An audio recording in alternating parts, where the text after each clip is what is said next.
หลายท่านด้วยกันแต่เป็นทุกท่านที่ได้ฟังก็ได้รับความเมตตาจากครูบาอาจารย์ส่งเสียงสัญญาณมาว่าวันนั้นอูผิดวันนั้นอูถูกต้องกราบขออนุโมทนาขอบคุณในน้ำจิตน้ำใจของครูบาอาจารย์ที่เมตตาญาติโยมมุ่งจนทำทั้งใดตมาภาพเองได้ดำเนินรายการมานี้15 ปีประมาณย่างเข้ามาทำไปโดยที่ว่าทุกวันนี้โดยสุขภาพไม่ค่อยจะเต็มร้อยวันดี4 วันไข้ 3 วันดี4 วันไข้ก็ต้องทนกันต่อไปญาติโยมทั้งหลายจนกว่าจะหาไม่จนกว่าชีวิตจะหาไม่ญาติโยมทั้งหลายธรรมาภาพได้นำบทกลอนบท2 บทที่มาโอ้ญาติโยมฟังบทแรกนั่นคือถ้าโลกนี้มีธรรมประจำที่เมื่อทำดีจะไม่ดีมีที่ไหน มีสุขบ้างทุกบ้างช่างอะไรเป็นวิสัยของมนุษย์ปุถุชนก็ขยายใจความมันญาติโยมฟังมาใน10 กว่าปีแล้วยังมาจบไปเสียงเดียวพร้อมกันนั้นได้นำเอาของท่านพระครูสังฆบริหารธรรมนุนธรรมคุณูจากวัดสันทรายหลวงมาโอ้มาเอิ้นเปิ้นเอิ้นเป็นประจำว่าสังขารจะสะสวยต้องมันขัดสีคนจะดีต้องมันฟังเทศอยากเป็นคนวิเศษต้องสร้างเหตุแห่งความดีก็พอได้ญาติโยมตั้งแต่ดวงเมื่อเชื่อวันหันได้ก่อนมาบ้านเมืองของเราต้องการอะไรอย่างที่สุดสิ่งแรกที่ต้องการนั่นคือธรรมะเราขาดธรรมะกันนักหนาป่าบ้านบอกเขาจะมีเวลากับเขาวัดบอกเขามีเวลาเขาวัดอาบน้ำฟังธรรมะแบบเดลิเวอรี่ ส่งตรงถึงบ้านก็ยังไม่ค่อยจะฟังกัน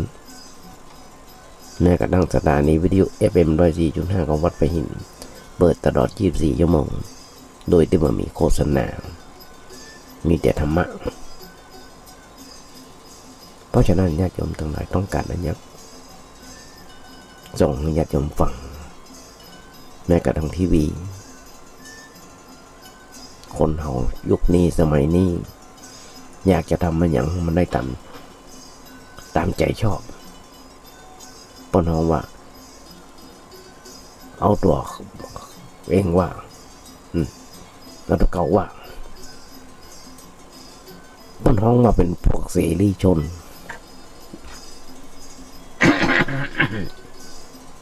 ต่างความเข้าใจตามความเข้าใจของเปิ้ลประชาธิปไตยคนประเภทหมู่นี้ดูหมิ่นเหยียดหยามต่อบุคคลที่เคร่งครัดต่อระเบียบประเพณีหาว่าเปิ้ลเป็นคนบ่รู้จักหาความสุขบ่รู้จักหาความสบายใจเกิดมาแล้วบัดเราได้ก็จะตายลาโลกนี้ไปเราควรจะหาความสุขของมันเต็มที่สักหน่อยอันเนี้ยญาติโยมทั้งหลายมันเป็นโมที่มีความสุขแบบวัตถุไม่ใช่ความสุขทางด้านจิตใจซึ่งเป็นความสงบซึ่งเป็นความสุขที่แท้จริงกำลังเกิดกับคลับพับเทคบาร์อย่างต่างๆการพนันเป็นบ่อเกิดแห่งความชิบหาย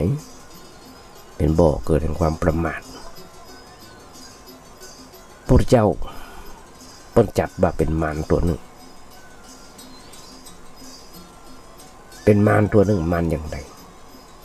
ในมารมีหน้าที่อะไรอย่างต้นบอกว่ามารบ่มีปรมีบ่เกิด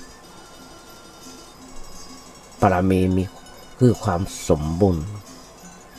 ความเต็มเปี่ยมผู้ที่บำเพ็ญปรมีหรือว่าคนที่ทำงานจะต้องเผชิญกับมารงานน้อยมารก็ตัวน้อย งานใหญ่มันก็ตัวใหญ่ญาติโยมพอได้อย่างนายกรัฐมนตรีของเราหรือว่าประธานาธิบดีต่างประเทศดี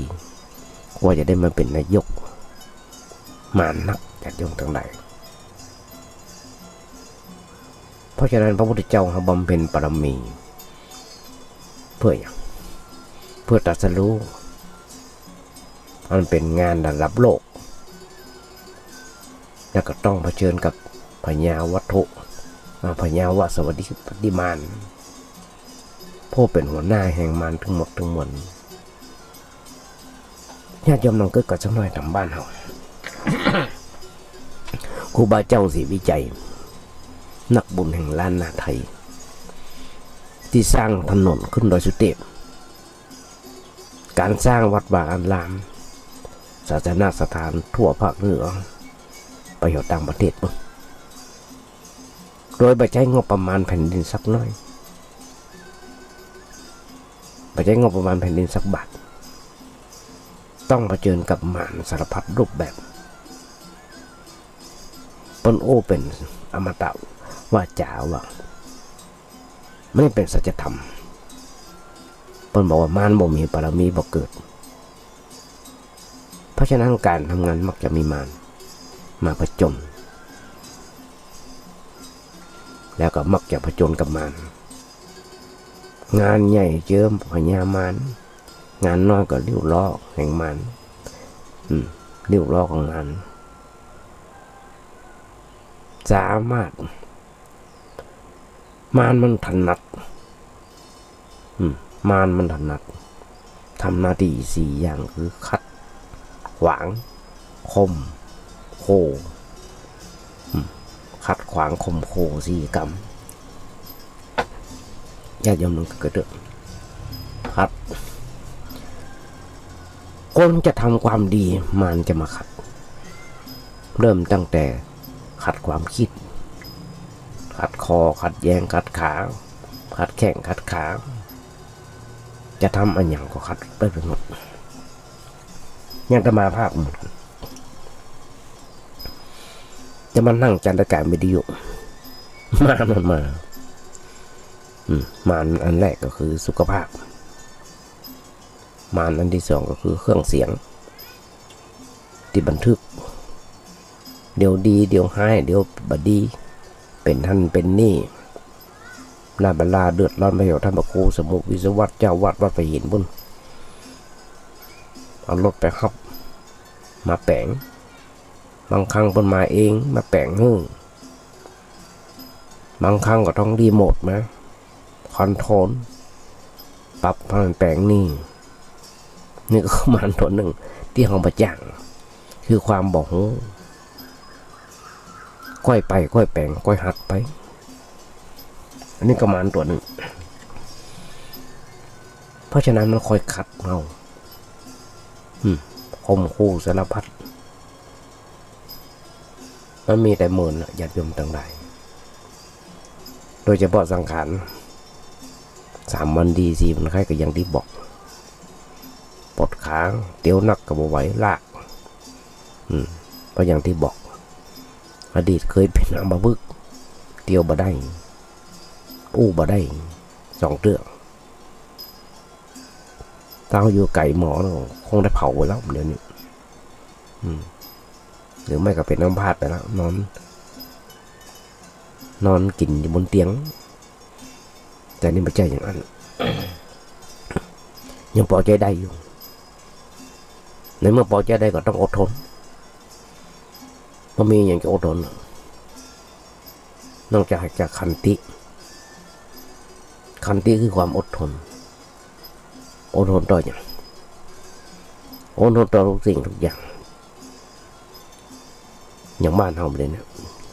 เจ้ามาหนาวต้องนั่งบันทึกเสียงควายมากเลยฮ้อนน้ำละถ้าหน้าฮ้อนก็อาบน้ำวัน3 เที่ยว 4 เที่ยวก็เดี๋ยวน้ำดีเดี๋ยวน้ำหมอมาสปะต้องอดทนญาติโยมทั้งหลายเพราะฉะนั้น เราจะต้องอดทนต่อหลายๆสิ่งหลายๆอย่างแล้วผลที่สุดเราอยากจมตรงไหนสิ่งที่ได้คือผลกุศลกุศลน้องก็เกิดว่ากูคำว่ากุศลมันคืออย่างต้องการบุญต้องการกุศลอย่างน้อยๆครูบาอาจารย์เพิ่นสอนมาอยู่วัดจะไปอยู่บ่ได้มันไหว้พระสวดโยโกฮ้องแล้วก็นำทางคำสอนของพระสัมมาสัมพุทธเจ้ามาอู้มาจางจะจมฟังป้องซึ่งธรรมภาพได้ทำตามที่ครูบาอาจารย์เปิดได้สั่งได้สอนมาเสมอสัพพะทานังธรรมะทานังชินาติคือธรรมะเป็นตานนั่นคือเป็นมหากุศลยิ่งใหญ่คำว่าขันติก็เหมือนกันขันติก็ว่าอดทนเพราะฉะนั้นญาติโยมทั้งหลายน้องก็เกิดว่าคำว่าขันติก็ว่าอดทน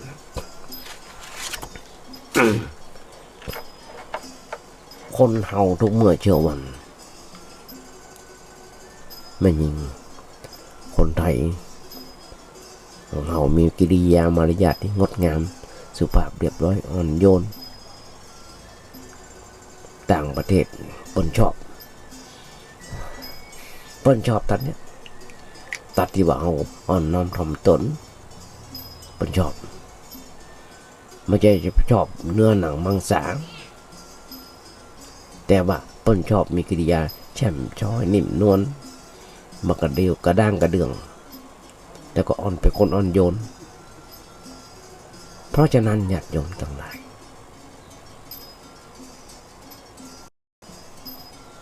ในหนังสือหลายๆอย่างในคำนบธรรมเนียมประเพณีนั้นของคนไทยเขานั้นเป็นคำนบธรรมเนียมประเพณีที่รับมาจากอินเดียนะอินเดียนั้นเป็นเปิ้นมีธรรมเนียมว่าแม่หญิงเป็นช้างเท้าหลังพ่อชายเป็นช้างเท้าหน้าแม่หญิงต้องอยู่ในบังคับบัญชาของสามีสุดแล้วแต่สามีจะสั่งให้ทำอะไรอย่างก็ต้องทำอย่างนั้นถ้าโม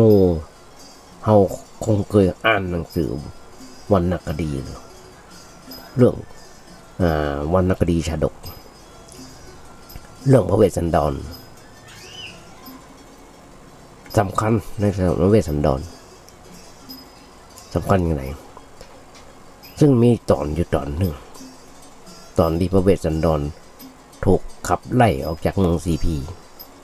ฝั่งจากตุลงทอง เมื่อละในปีละพระครูโสพลบุญญาพรวัดโศกพนารามเมืองสีพี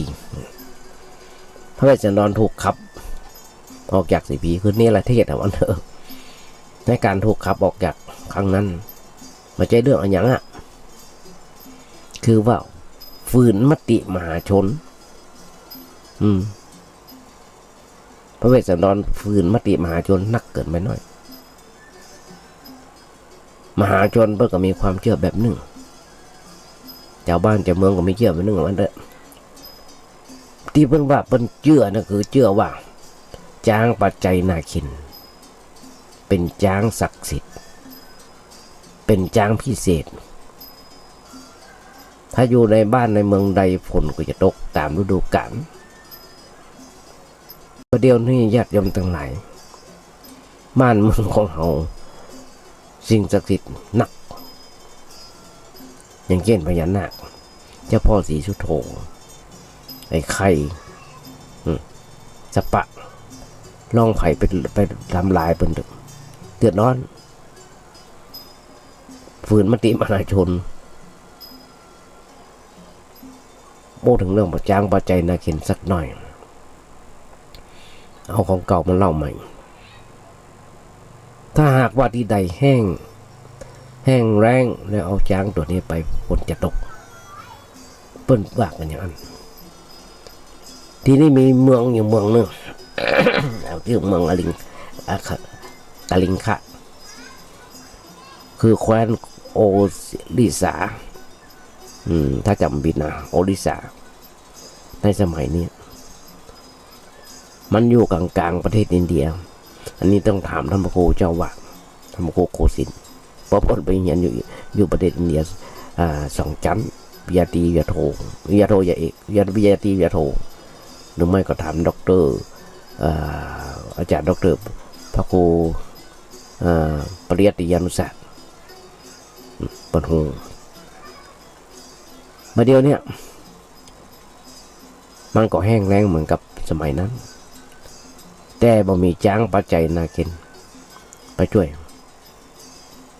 เมืองไทยเฮายิ่งมีสิ่งพิเศษกว่าจ้างปัจจัยนากินเปิ้นว่าจำได้เคยอ่านหนังสือคือหม่อมราชวงศ์เทพฤทธิ์สามารถบันดาลให้ฝนตกลงมาได้ด้วยการทำฝนเทียมในสมัยนั้นญาติโยมทั้งหลายเปิ้นเชื่อในความศักดิ์สิทธิ์อย่างนั้นเมืองกะลิงคะมันแห้งแล้งก็เลยจัดพราหมณ์8 คนไปขอจ้างปัจจัยนาเคียนจากพระเวสสันดรญาติโยมทั้งหลายพระเวสสันดรใจดีใจกว้างใจกว้างใจกว้างอย่างแม่น้ำเอื้อเฟื้อเผื่อแผ่หันความทุกข์ความยากจนของเพื่อนมนุษย์เหมือนความทุกข์ความยากของตัวเก่าเมื่อพราหมณ์8 คนเข้ามาขอจ้างเล่าเรื่องให้ฟังทุกอย่างแล้วก็บ่อึดบ่อั้นอย่างเลยบอกเอาไปเถอะเพื่อประชาชนจะได้อยู่เย็นเป็นสุขต่อไปในที่สุดพระเวสสันดรก็เลยประทานประทานให้ไปเลยจ้างตัวนั้นและหูไปถึงเมืองเจ้าสีพีเจ้าเมืองสีพี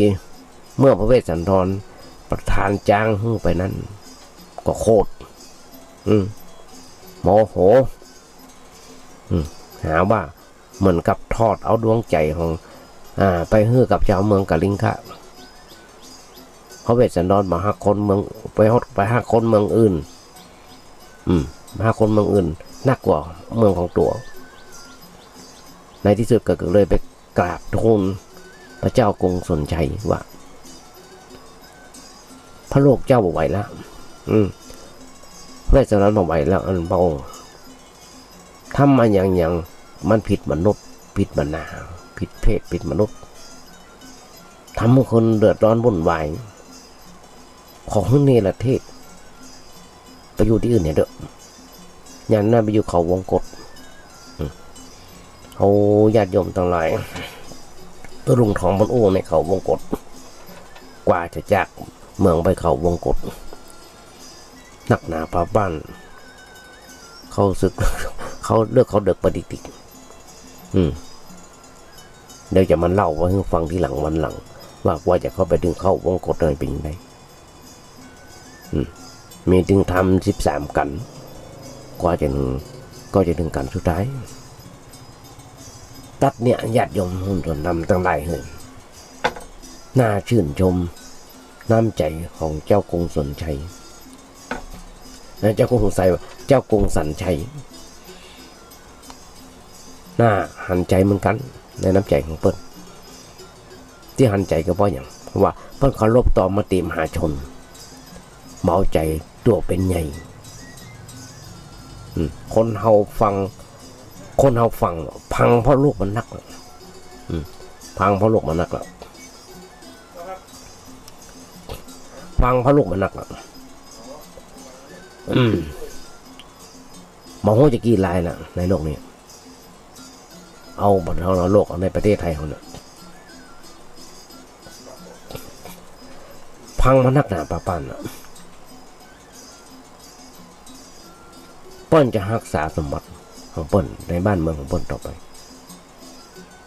เปิ้ลเจ้าชายเจ้ากรุงสนชัยสันชัยมันจะสนชัยสันชัยเปิ้ลไม่ได้ฟังเปิ้ลไม่ได้พังเพราะลูกหรอกเปิ้ลจะรักษาสมบัติบ้านเมืองต่อไปเมื่อเปิ้ลบอกอย่างนั้นก็บอกว่าบ่เป็นยังหรอก เมื่อเจ้าเมืองทั้งหลายนะต้องการเฮาเขาก็จะทำตามมติของประชาชนมหาชนเขาจะให้เจ้าเวสสันดรออกไปอยู่เมืองอยู่ยังเขาวงกฏไปอยู่เขาวงกฏเลยห้องโลกมาบอกว่าป้อนะลำบากอกลำบากใจโลกมีคนเดียวประชาชนเป็นแสนเป็นล้านเจ้าใจโลกบ่ใจ เจ้าใจโลกเบาใจประชาชนก็ผิดหลักการในฐานะเป็นพระเจ้าแผ่นดินอันนี้ก็ว่ามีคนธรรมสูงเหมือนกันซึ่งสอหายากส่วนมากแล้วเจ้าใจลูกเจ้าใจลูกอย่างที่บอกพอพลพังพลูกจะหันได้เราญาติโยมทั้งหลายทุกเมื่อเชื่อวันที่เป็นข้าวที่เขาได้หันได้หงพังพลูกมันหนักทุกครั้งที่มีเหตุการณ์เกิดขึ้นเรื่องดีแม่จะโฮมเป็นคนสุดท้ายเรื่องร้ายแม่จะโฮมเรื่องดีแม่จะโฮมเป็นคนแรกเรื่องดีจะโฮมเป็นคนแรกเรื่องหายจะเรื่องโฮมเป็นคนสุดท้ายปนขนาดโรคปฏิคุกติดตารางแล้วยังหาว่าโรคเป็นคนดีเป็นหัวแก้วหัวแหวนเป็นคนดีตั้งใจห้ามเฮียนตั้งใจทำงานตั้งใจลูกหรือเมียขณะมีความผิดติดคุกติดตารางหาว่าเปื้อนโดยเปื้อนเอาเปื้อนเป็นใหญ่เนี่ยพอพังเพราะลูกมันหนักแต่ประกันลูกมาก็ยังติดคุกอยู่ติดยาอยู่ยังเผาบ้านเผาเมืองอยู่เมื่อกี้วันที่ผ่านมาฆ่าเพียงแม่ในที่สุดจะปาดเอาลิ้นแม่ออกมาจนถูกวิสามันฆาตกรรมอันวะเนี่ยพังเพราะโลกหมู่เจ้าบ้านเจ้าเมืองโอ้ทั้งเรื่องบริษัทน้อยโลกเข้ามาเจ้าบ้านเจ้าเมืองก็ยุ่งเต็มแก่ เดินขบวนอย่างมาเดียวแน่นี่เดินขบวนอย่างเนี้ยมาใจทหารป้นมาใจทหารไปขับไล่ประชาชนเนาะมาใจตำรวจไปไล่ไปยับประชาชนเนาะถ้าอย่างนั้นก็ทำความเสียหายป้นมาทำอย่างนั้นป้นหันว่าประโยชน์สุขของมหาชนยิ่งกว่าประโยชน์สุขของครอบครัวหรือว่าของตัวคนเดียวเลยบอกของโลกว่าโลกเฮ้ย โลกเฮ้ยต้องให้พ่อสบายใจต้องให้พ่อสบายใจลูกถ้าอยากให้พ่อสบายใจลูกก็ไปอยู่เขาวงกฏเถอะเมื่อใดมีเหตุการปกติก็ไปปิกมาญาติโยมก็จะหันได้หลายคนมีสิทธิหลายๆคนหรือว่าด้าหลายๆคนที่ทำความเสื่อมเสียกับวงตระกูลก็ส่งไปอยู่เมืองนอกไปจุบตัวเมืองนอกไปจุบตัวเมืองนอกหันแล้วก็ไปจุบตัวเสียสะอาดแท้ขปิกมาแต่พระเวสสันดรไม่ใช่อย่างนั้นพระเจ้าสันใจไม่ใช่อย่างนั้นก็ให้ลูกไปอยู่ที่เขาวงกฏเปิ้นบอกว่าถ้าเมื่อใดมีเหตุการณ์ปกติก็ปิกมาใหม่เปิ้นห้องวันเนรเทศออกจากบ้านจากเมืองในสมัยนี้ไผ่ทำผิดนางเครื่องบินไปอย่างที่บอกทุกอย่างพระเวสสันดรก็ต้องรับคำป้อเพราะอย่างพระเวสสันดรเป็นโลกที่ดีมีความเคารพพ่อแม่โมโหว่าพ่อต้องการอย่างอันก็สนองพระราชโองการด้วยความเต็มใจจะไปอยู่เขาวงกฏแต่ว่ามีเหตุขัดข้องที่ว่าเหตุขัดข้องคือนางพุษดีแม่ นึกแค้นในใจเหมือนกันว่าทำไมเจ้ากรุงสันชัยเนี่ยเลือกขนาดใจดำโลกนี่นะสำคัญยิ่งกว่าเจ้าบ้านเจ้าเมืองเจ้าบ้านเจ้าเมืองอย่างนักหนามาสำคัญเจ้าบ้านเจ้าเมืองสำคัญอย่างนักหนาเจ็บไข้ได้ป่วยเจ้าบ้านเจ้าเมืองมาช่วยรักษากันตกแข้งหักตกขั้นใดแข้งหักขาหันลำบากเจ้าบ้านเจ้าเมืองจะมาช่วยพยุงกันในที่สุดนางพุทธดีก็เลยไปหาเจ้ากรุงสันชัยตัดพ้อต่อว่าพระเจ้ากรุงสันชัย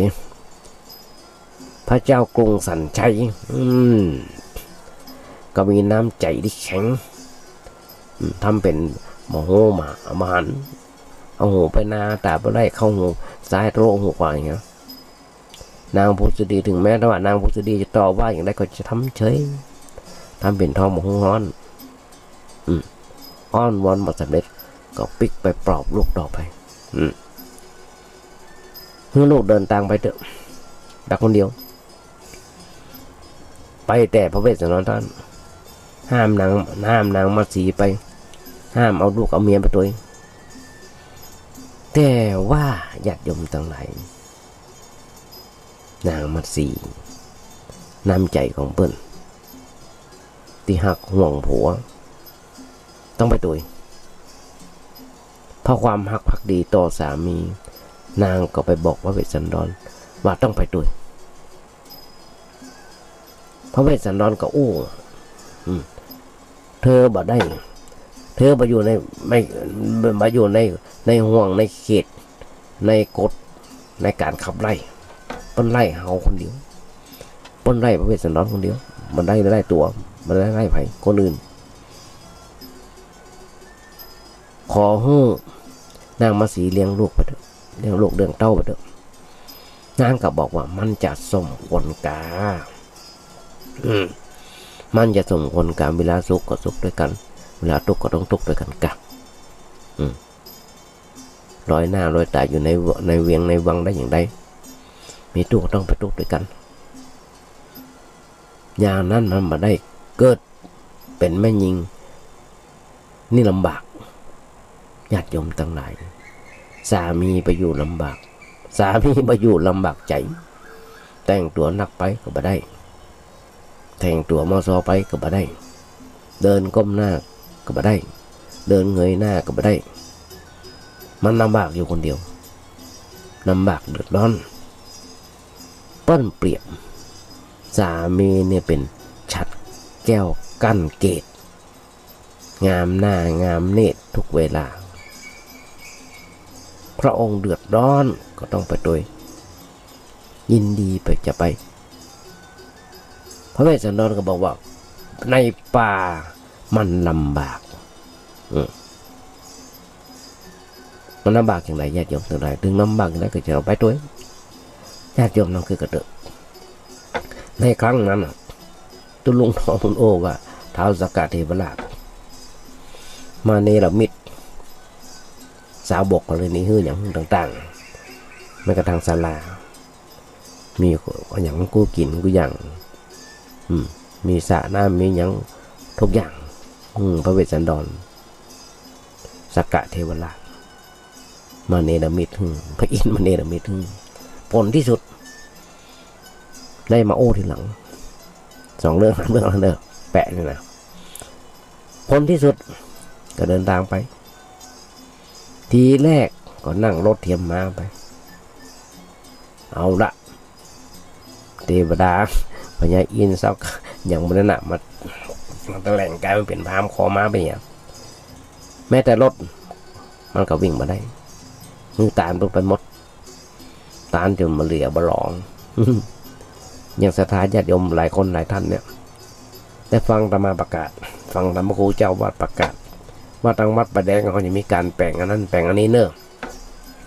ซึ่งเมื่อกี้มันนี่จะแปลงศาลาน้อยกับไว้ไว้กับหมอชีวกุมารพัฒน์ติด เปิ้นมีตั้งแต่ดำแต่เดิมจำมาได้มีเมื่อใดแล้วไผ่แปลงไว้ไผ่มาปั้นไว้หมอชีวกกุมารพัฒน์ที่วัดประแดงใหญ่นักแกหน้าตักประมาณสัก2 เมตรสูงก็สัก2 เมตรนะมั้งถ้าจำผิด ว่าไปก่อนนั่งอยู่กลางแดดกลางฝนก็มีสตาญาติโยมหลายท่านที่มาหันหน้ามาปอบ่เปิงที่ว่าบ่เปิงมาอย่างบ่ควันในอย่างนั้นก็คือว่าหมอชีวกกุมารพัฒน์นั้นเป็นหมอประจำตัวของเจ้าเมืองเปอร์เซ็นต์ที่ไม่ใช่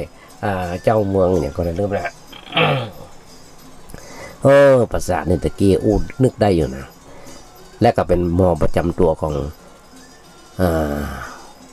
แล้วเคยรักษาองค์พระสัมมาสัมพุทธเจ้าองค์พระสัมมาสัมพุทธเจ้าก็เลยจะต้องมีการแปลงในสิ้นเดือนเนี่ยตกลงกับช่างมาเมินแล้วเป็นปีแล้วท่านครูมันบอกจากนั้นครูบอกปนตกลงกับช่างมาเมินแล้วช่างมาว่างติดงานติดงานนี่สิ้นเดือนเนี่ยสิ้นเดือนมกราเนี่ยจะเริ่มแปลงแล้วอาตมาก็เลยญาติโยมทั้งหลายบอกฝากบอกมากับญาติโยมก็อย่างพระเวสสันดรมาตานกันมาตานกันรวมทำบุญสุนทานด้วยกันก็พอจะกุ้มละ แต่ว่าก็ยังขาดอยู่ขาดไปเพียบบนบันไดนาคก็จะสร้างแน่นอนแต่ว่าตอนนี้รอคณะวิศวกรรมเปิ้นกำลังเปลี่ยนทายในการเลื่อนตำแหน่งเลื่อนเกษียณกันกำลังปรับปรุงกันอยู่กำลังกันอยู่แต่แปลงแน่นอนกำลังรอออกแบบบอกแปลนอยู่เพราะฉะนั้นนี่แหละญาติโยมก็เหมือนกับพระเวสสันดรทานหมดอย่างนางมาสีนะทานหมดเพราะฉะนั้นญาติโยมทั้งหลายเขามันลองมานึกถึงเถอะว่า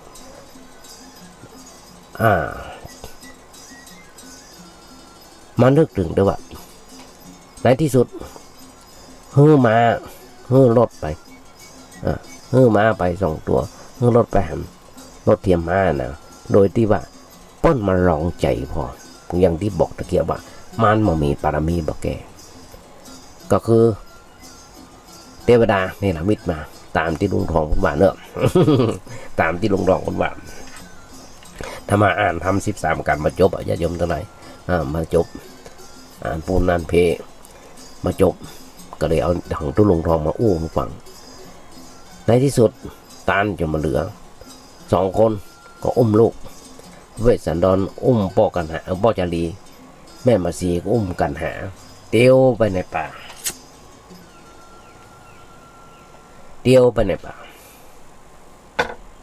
ลองนึกไปเถอะญาติโยมทั้งหลายกษัตริย์เตียวในป่ามันทุเรศขนาดไหน ลองก็เกิดเป็นกษัตริย์นะเดินในป่านี่มันทุเรศขนาดไหนแล้วก็ลำบากขนาดไหนอยู่ในวังเตียวบนพรหมดินนิ่มแต่ไปเดียวในป่าถึงหนามถึงอย่างสเปเห็นละก็ต้องไปตามเรื่องตามราวญาติโยมทั้งหลายจนไปถึงเมืองเชตุดรระหว่างต่างหมู่กษัตริย์นั้นที่โหว่าพระเจ้าเวสสันดรถูกขับไล่ก็มาต้อนรับขับสู้ฮือพักผ่อนเจิญฮืออยู่เปิ้นบอกว่าบ่ได้เรื่องออกจากเมืองกันนี้ไม่ใช่เรื่องธรรมดาสามันเป็นเรื่องของการเมืองไปแล้วญาติโยมลองคิดถึงถ้าเฮามาอยู่เมืองเปิ้นกับเมืองปุ้นก็จะคัดใจกันละประชาชนหลาย2 บ้าน2 เมืองนั้นก็จะหาว่าหมู่กษัตริย์หมู่เนี่ยจะคบคิดกับพระเวสสันดรซ่องสุมผู้คนจะไปตีเอาเมืองนครศรีพีแหมละเอาอันแหมละในที่สุดก็จะเหมือนเปิ้นคือว่าจะขาดสัมพันธ์ทำไมตีที่เคยมีก็จะร้าวฉานญาติโยมยังหลายประเทศอีกเดียวเนี่ยมันร้าวฉานเพราะอดีตผู้นำบางคนผู้นำที่ผ่านมาไปยกเลิกสัญญาต่างๆก็เลยร้าวฉาน ประธานาธิบดีคนใหม่ก็ต้องเข้ามาก่อตั้งทำไม จะเป็นเหตุให้เกิดความเสียหายคนเฮาคนเดียวนะญาติโยมหลายเวทนามันเกิดจะทำให้คนหมู่มากเดือดร้อนพอสมควรขนาดเพิ่นอยากเอาเมืองเพื่อเกิงหนึ่งคลองเมืองเกิงหนึ่งก็ยังมันยังมับเลยโอ้ว่าเพราะฉะนั้นของเขาเดินทางไปอยู่ป่าตามปกติเถอะหมู่นั้นกษัตริย์หมู่นั้นกษัตริย์ตึงหมดตึงมวลที่ไปต้อนรับขับสู่ก็จัดเสบียงอาหารส่งคนนำทางเรียบร้อยแล้วก็ตั้งด่านกักคน ตั้งด่านกักคนอย่างตั้งด่านกักโควิดไปเลยเนี่ยมึงเข้าไปรบกวนแล้วก็สร้างในพานเกียรติบุตรเพื่กั้นด่านไว้พามเจตบุตรญาติโยมทั้งหลายพามชุกๆนะพามเจตบุตรนะ ไม่ใช่พามชุกๆแต่นายพรานเจตบุตรก็โหนิสัยอยู่ว่าซื่อโง่หน่อยถึงซื่อถึงโง่ป้นไปเสียท่าไปเสียท่าพามชุกๆจนได้พามชุกๆก็ได้หลอกว่านี่แหละกำบอกเกลือเพื่อเปิ้นพอบอกเกลือบอกห้างเปิ้นพอยืนเพื่อเปิ้นพอก่อนที่จะพอน้ำเพื่อพอน้ำใจอย่างหรอกก่อนเข้าด่านมาบุพามไล่บุพามขึ้นต้นไม้บุพามอยู่บนต้นไม้หมาไล่เฮาโมเนี่ยได้ก็พามาพอมาหันใจปูพามก็ยื่นบอกเกลือให้เพิ่นพอนี่คือพระราชสารสารตราพระราชสีจะเอาไปให้พระเจ้าเวสสันดร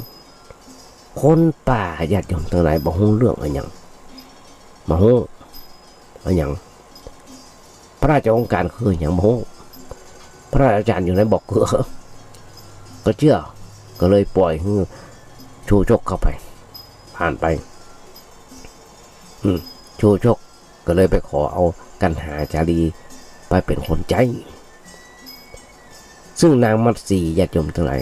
ก็ต้องอยู่กับพระเวสสันดรต่อไปอันเนี้ยญาติโยมทั้งหลายต้านมาเรื่องต้านมาเหลือบ่หมดบ่เสี่ยงแม้กระทั่งลูกตัวเก่าก็ต้านมีน้ำใจในของคนสมัยก่อนเนี่ยคือน้ำใจของคนสมัยตะก่อนต้นเป็นอย่างนั้นญาติโยมทั้งหลายในเมืองไทยเฮาเนี่ยฮับเอาวัฒนธรรมอารยธรรมจากประเทศอินเดียตามพระพุทธศาสนาพอเฮาฮับพุทธศาสนาแล้วก็ฮับเอาอย่างมาพร้อมกันในตัวส่วนมากก็เป็นเรื่องดีมีประโยชน์ไม่ได้เป็นเรื่องเสียหายเป็นสิ่งที่ช่วยสร้างฐานสร้างรากฐานทางด้านจิตใจของคนไทยเขาให้เจริญงอกงามอยู่ด้วยคนงามความดีตามสมควรแก่ฐานะเขาก็อยู่กันด้วยความสุขหวานบานใจจนทุกวันนี้ญาติโยมทั้งหลายที่นี้สมัยเนี่ยมันมีเหตุการณ์อย่างบางสิ่งบางอย่างเป็นว่าสิ่งแวดล้อมซึ่งเป็นความเจริญก้าวหน้าในทางสังคมมีความก้าวหน้าทางวัตถุนักเกินไปความก้าวหน้าทางวัตถุนี่แหละญาติโยมทำให้จิตใจคนเปลี่ยนแปลงไปเหมือนกันถ้าคนนั้นบ่มีความเข้มแข็งพอมันหนักแน่นพอหรือไม่ก็เป็นเครื่องมือยึดเดี่ยวทางด้านจิตใจก็จะไหลไปตามอำนาจของวัตถุได้เปลี่ยนแปลงจิตใจไปได้ตามอำนาจของวัตถุถ้ามาได้หันหลานเบาน้อยคนหนึ่ง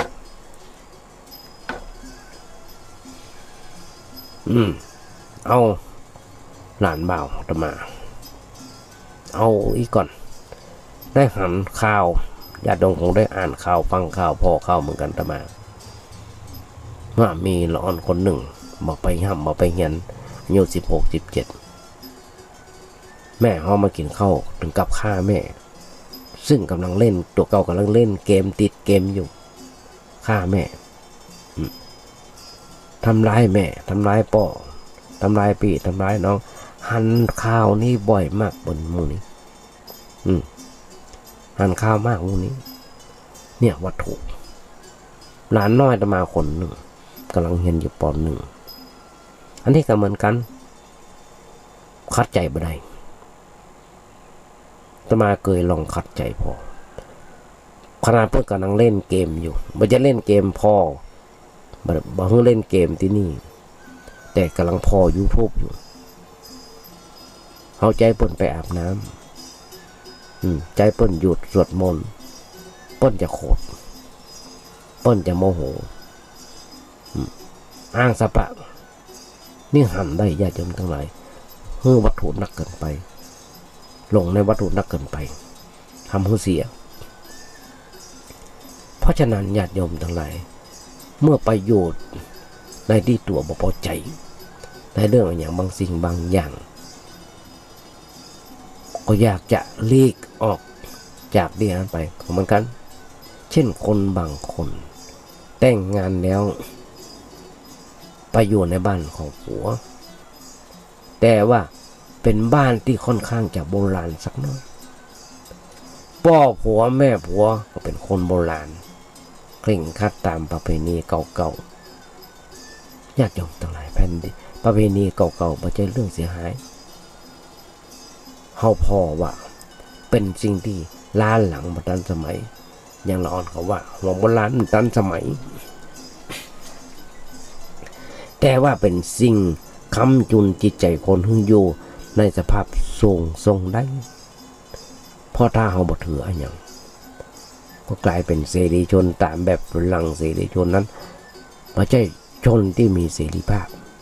แต่เป็นทาสของอารมณ์และสิ่งแวดล้อมแต่เปิ้ลถือว่านั่นแหละคือความสบายนั่นแหละคือความสบายคนในสมัยเนี่ยเขาเข้าใจว่าการได้ทำมันอย่างตามใจตัวตามใจอยากเป็นความสุข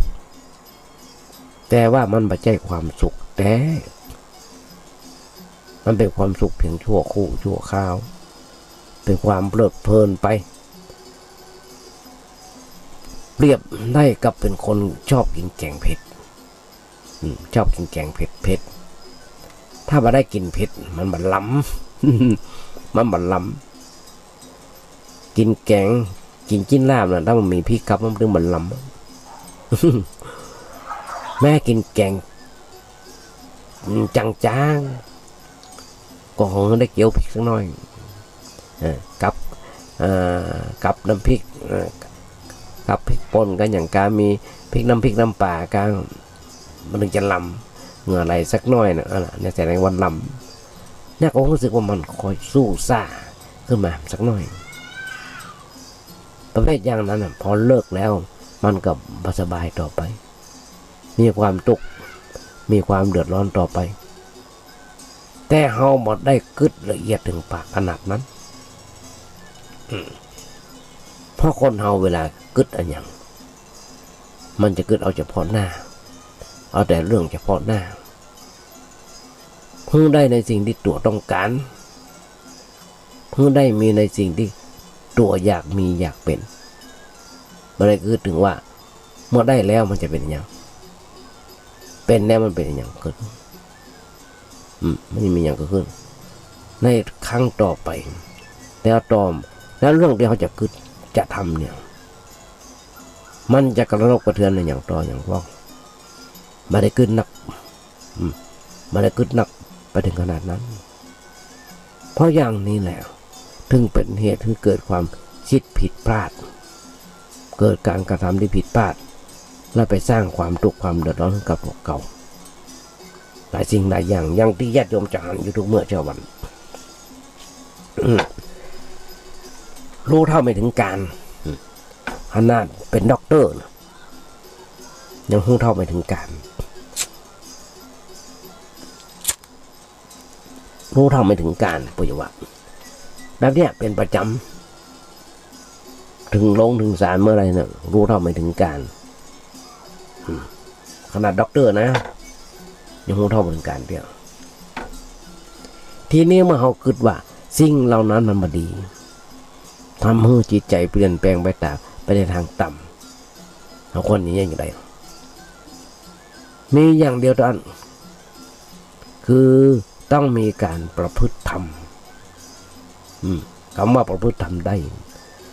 นั่นก็คือมีธรรมะเป็นเครื่องคอยท่วงจิตใจของเขาไว้บ่ให้เปลี่ยนแปลงนักเกินไป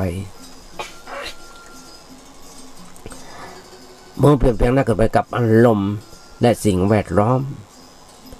การประพฤติธรรมจะช่วยให้เกิดความมั่นคงในจิตใจ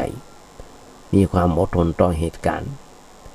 มีปัญญาพิจารณาในเรื่องนั้นอย่างถูกต้องตามสภาพที่เป็นจริงแล้วจิตใจจะบ่ตกต่ำแต่ถ้ามันมีการประพฤติธรรมแล้วสิ่งถึงหมดถึงมันก็จะวุ่นวายจะเสียหายกันหลายสิ่งหลายอย่างโดยมาญาติโยมก็จะหันได้อาตมาก็ดึงบอกตลกนี้มีธรรมประจำที่ไหนก็จะแม้กระทั่งในรัฐสภาถ้ามีธรรมะเหมือนกันทุกคนรัฐสภาบ่เดือดร้อนประธานสภาก็บ่เดือดร้อนศาล3 ขั้นก็บ่เดือดร้อนประชาชนก็บ่เดือดร้อนถ้ามีธรรมะเหมือนกันคนเฮาแม้จะนับถือศาสนาอย่างที่อู้แล้วว่าบาถึงศาสนาเป็นพุทธเป็นคริสต์เป็นอิสลามเป็นอะไรอย่างก็ตามถ้าเป็นแต่เพียงชื่อนั่นมันใช้บ่ได้บ่เข้าถึงตัวธรรมเป็นตัวแท้ตัวจริงของศาสนาก็จะเกิดปัญหาเกิดเป็นปัญหาทำให้วุ่นวายก็ในจิตใจหลายสิ่งหลายอย่างที่ที่ผ่านมาหลายครั้งคนเฮานับถือศาสนานั้นต้องเข้าถึงตัวธรรมะอันเป็นเนื้อแท้ของศาสนาเป็นเนื้อแท้ของพระศาสนาสามารถจะนำเอาธรรมะนั้นมาเป็นเกราะป้องกันตัวบ่ให้ไปสู่ที่ชั่วที่ต่ำอันจะเป็นเหตุให้เกิดความทุกข์ความเดือดร้อนในชีวิตประจำวันญาติโยมมุ่นสนธรรมทั้งหลายครูบาอาจารย์บอกเป็นหลักคำสอนในทางพุทธศาสนานั้นจะช่วยเฮาได้หรือไม่มาขอตอบตามตรงไปว่าช่วยได้อย่างเด็ดขาดคนติดคุกติดตารางออกมาแล้วรับผลกรรมที่ทำไปแล้วแล้วก็มารับสืบแล้วก็มาจำศีลกินทานถือในหลักธรรมคำสอนของพุทธศาสนาก็เป็นคนดีผลดีได้มีบ่น้อยเพราะฉะนั้นพระธรรมคำสอนของพระพุทธเจ้านี่ช่วยได้อย่างเด็ดขาดถ้าเข้าถึงในเมื่อเราเอามาใจในชีวิตประจำวันของเราสิ่งหลายๆสิ่งหลายๆอย่างจะเกิดจะมาเป็นพิษภัยเป็นภัยกับเราลองคิดพอสักน้อยเถอะญาติโยมมุ่นสุนนำทั้งหลายการเป็นอยู่ในชีวิตประจำวันเนี่ยสิ่งต่างๆที่มากระทบจิตใจของเราเช่นรูปเสียงกลิ่นรสสัมผัสเข้ามาทางหูทางตาทางหูดังทางลิ้นทางกายทางใจเป็นผู้รับรู้เรื่องอะไรอย่างนั้นบางครั้งมันก็มีอิทธิพลนักหนาป้านกับเรือขนาดที่จะดึงจิตใจเขามันตกเป็นทาสของมันอันนี้แหละเป็นอันตรายนมผงเควันเคผงอย่างนั้นน่ะนมผงเควันอย่างนั้นน่ะหรือว่านม ลืมไปละที่ตายกันนะว่ามันซื้อแบกก้องศพมันนะสูบกำเดียวก็ตายนะไปฆ่าคนตายแฮมนะนักหนาบ้านลืมเรื่องเดิมลืมว่าเขาเป็นอะไรอย่างอยู่ในฐานะอย่างอยู่ในตำแหน่งหน้าที่อะไรอย่างคนจะประพฤติปฏิบัติที่หนักตัวอย่างไรลืมตัวลืมตนไปหมดญาติโยมมนส่วนทันทั้งหลายโอ้มาถึงตติมาจบคำละหันท่าจะต้องโอ้ในบันต่อไปละเดี๋ยวพอเวลาจะหมดแล้วเพราะฉะนั้นฝากไว้แค่นี้ก่อนญาติโยมทั้งหลายธรรมาภาพได้ขยายใจความบทกลอนอยู่2 บทกลอนบทแรกก็คือถ้าโลกนี้มีทำประจำที่เมื่อทำดีจะไม่ดีมีที่ไหนมีสุขบ้างทุกบ้างช่างปล่อยไรเป็นวิสัยของมนุษย์ปุถุชนแล้วก็แหมบทหนึ่งคือเอามาจากท่านพระครูธรรมนนท์ธรรมคุโนสังฆบริหารธรรมนนท์ธรรมคุโนที่ว่าสังขารจะสะสวยต้องมันขัดสีคนจะดีต้องมันฟังเทศอยากเป็นคนพิเศษต้องสร้างเหตุแห่งความดีขยายใจความให้ญาติโยมฟังยังมาจบเด้อโดยเฉพาะเรื่องพระเวสสันดรยังมาจบเด้อเรื่องความดีความอย่างต่างๆยังมาจบเด้อต้องมาอู้กันในวันต่อไปในท้ายรายการไม่ได้ญาติโยมทั้งหลายหวังใจเป็นอย่างยิ่งว่าวันนี้ญาติโยมคงได้อัญญมันก็น้อยก่อนจะนำรายการนี้จากไปธรรมาภาพขอเอางานบุญงานกุศลมาโอ้เอิญให้ญาติโยมทั้งหลายได้ฟังกันเรื่องแรกก็คือทางวัดประแดงเขาจะมีการก่อร่างห้างแปลงเสนาสนะต้นที่ผ่านมาสำเร็จรุ่ล่วงไปหลายอันหลายอย่างตอนนี้ยังเหลืออยู่2 อย่าง1บันไดนาคกับผนังกั้นน้ำไหลอันนี้กำลังปรึกษาหารือกำลังออกแบบบอกเป็นหนึ่งจังตั้งคณะวิศวกรรมของมหาวิทยาลัยเชียงใหม่โดยที่ท่านครูเจ้าบาทกำลังปรึกษาหารือสร้างแน่ตอนนี้เรื่องที่2เรื่องจะแปลงกันในสิ้นเดือนเนี่ยนั่นคือศาลาที่พักของหมอชีวกุมารพัฒน์ที่วางที่ประดิษฐานของหมอชีวกุมารพัฒน์ซึ่งเป็นหมอประจำตัวของยังก่อนลืมไปตะกี้ก็นึกได้ลืมไปละเอาเป็นว่าเป็นคนที่เป็นหมอรักษาของพระพุทธเจ้าของเราตอนที่ผ่านมาตอนในอดีตในข้างพุทธกาลเคยรักษาพระพุทธเจ้าของเราเพราะว่าตอนนี้เปิ้นนั่งเอาไปตั้งอยู่กลางแดดกลางฝนกลางแดดกลางฝนก็มีคนมาหันใส่ก็ได้โอ้เอิ้นกันว่าควรจะแปลงอย่างอันนี้เพราะฉะนั้นจะเริ่มแปลงกันในสิ้นเดือนนี้ตอนท่านพระครูเจ้าว่าได้โอ้กับช่างเปิ้นหลายเดือนหลายปีละปีแล้วปีซื่นละแต่ว่ามันมีเวลาเปิ้นมาว่างก็เลยจะต้องมาทำกันในสิ้นเดือนนี้เพราะฉะนั้นโอ้เอิ้นบอกบุญญาติโยมทั้งหลายร่วมทำบุญสุนทานด้วยกันโทรศัพท์ไปถามท่านพระครูเจ้าว่าได้เบอร์มันมีว่า0818815690 เอาละญาติโยมร่วมทำทั้งหลายวันนี้อาจจะเป็นวันครบรอบวันเกิดของใครคนใดคนหนึ่งเราครบรอบวันนี้ก็ขออำนวยพรสลายญาติโยมทั้งหลายและขอขอบคุณในน้ำจิตน้ำใจของท่านพระครูวิศวัตรวรกิจโจสมุวิศวัตรวรกิจโจในสถานีที่ความเมตตาทุกภาพขออำนวยพรสลายญาติโยมทั้งหลายโดยพร้อมกันนี้ขอมีความสุขมีความเจริญคิดสิ่งใดสมความมุ่งมั่นปรารถนาขอให้ญาติโยมอย่าเจ็บอย่าไข้กันเลยขอเจริญ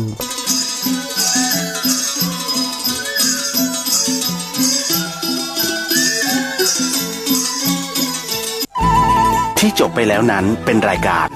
เสียงธรรมจากสามเณรดำเนินรายการโดยสามเณรสมพงษ์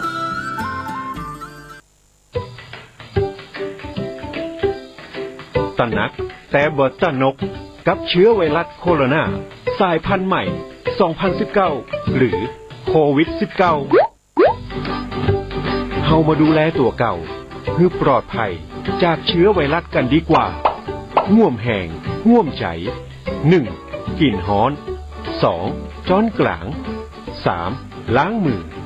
4. สวมหน้ากากอนามัย 5. ออกกำลังกายหากมีอาการเหล่านี้ให้รีบไปพบแพทย์ 1. มีไข้สูงมากกว่า 37.5 องศา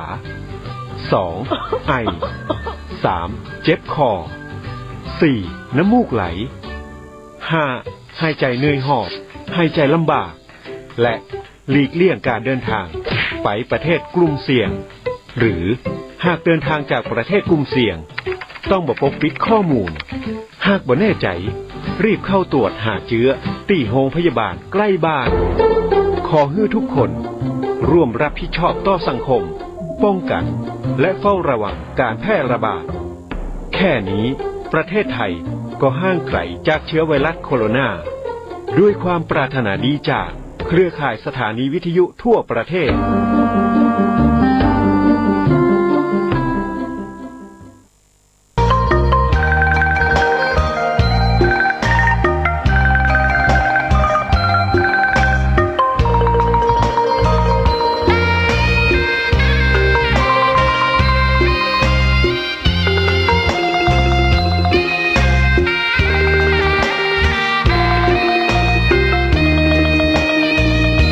ชะตา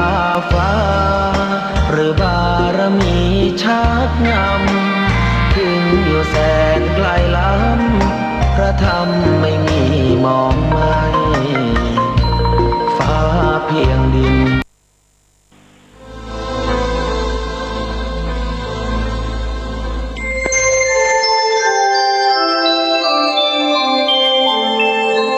ขณะนี้ท่านกำลังฟังสถานีวิทยุกระจายเสียง FM 104.5 เมกะเฮิรตซ์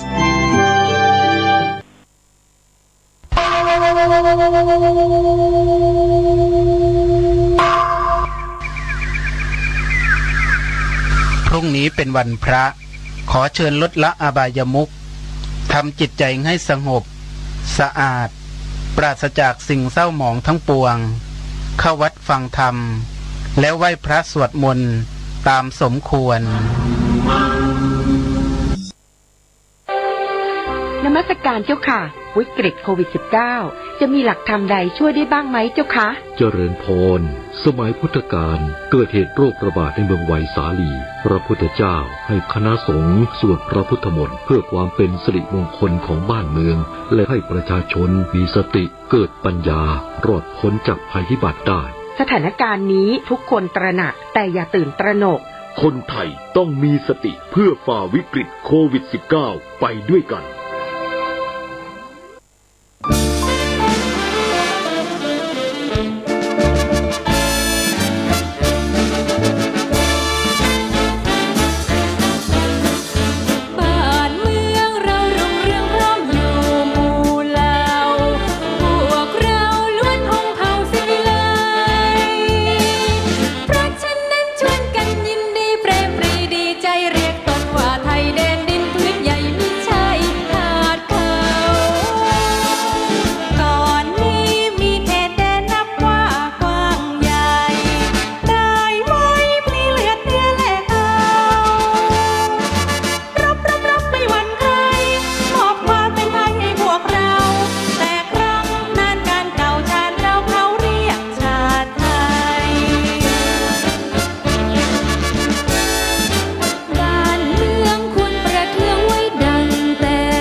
ท่านกำลังติดตามรับฟังสถานีวิทยุกระจายเสียงพระพุทธศาสนาแห่งชาติและสังคม คลื่นเพื่อการศึกษาพระพุทธศาสนาและวัฒนธรรม ระบบ FM 104.5 เมกะเฮิรตซ์ รายการต่อไปเป็นรายการคดีโลก คดีธรรม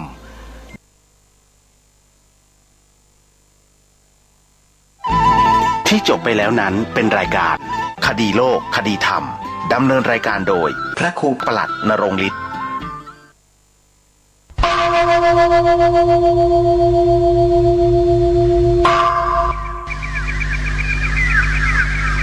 พรุ่งนี้เป็นวันพระขอเชิญลดละอบายมุขทำจิตใจให้สงบสะอาดปราศจากสิ่งเศร้าหมองทั้งปวงเข้าวัดฟังธรรมแล้วไหว้พระสวดมนต์ตามสมควร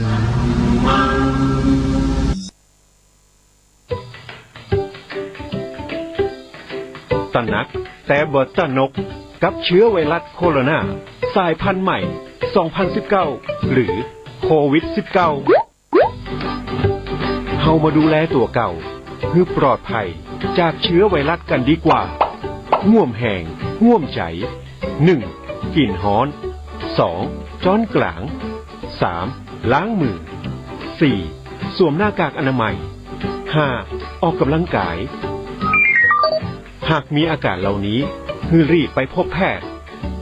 1. มีไข้สูงมากกว่า 37.5 องศา 2. ไอ 3. เจ็บคอ 4. น้ำมูกไหล 5. หายใจเหนื่อยหอบหายใจลำบาก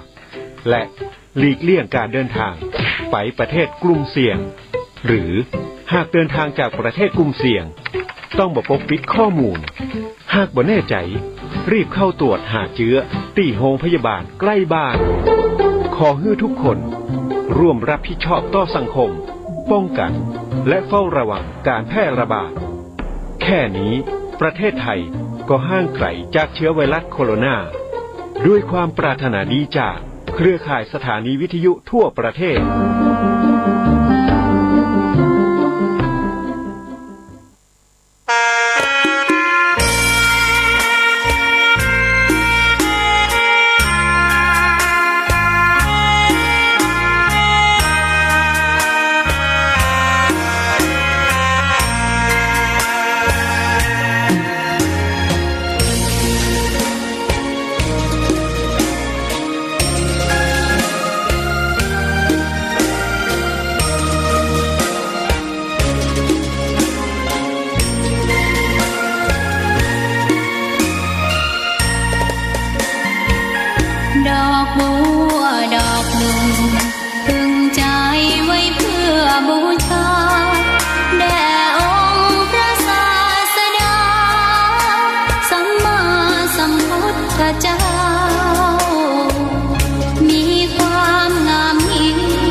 กำลังฟังสถานีวิทยุกระจายเสียง FM 104.5 เมกะเฮิรตซ์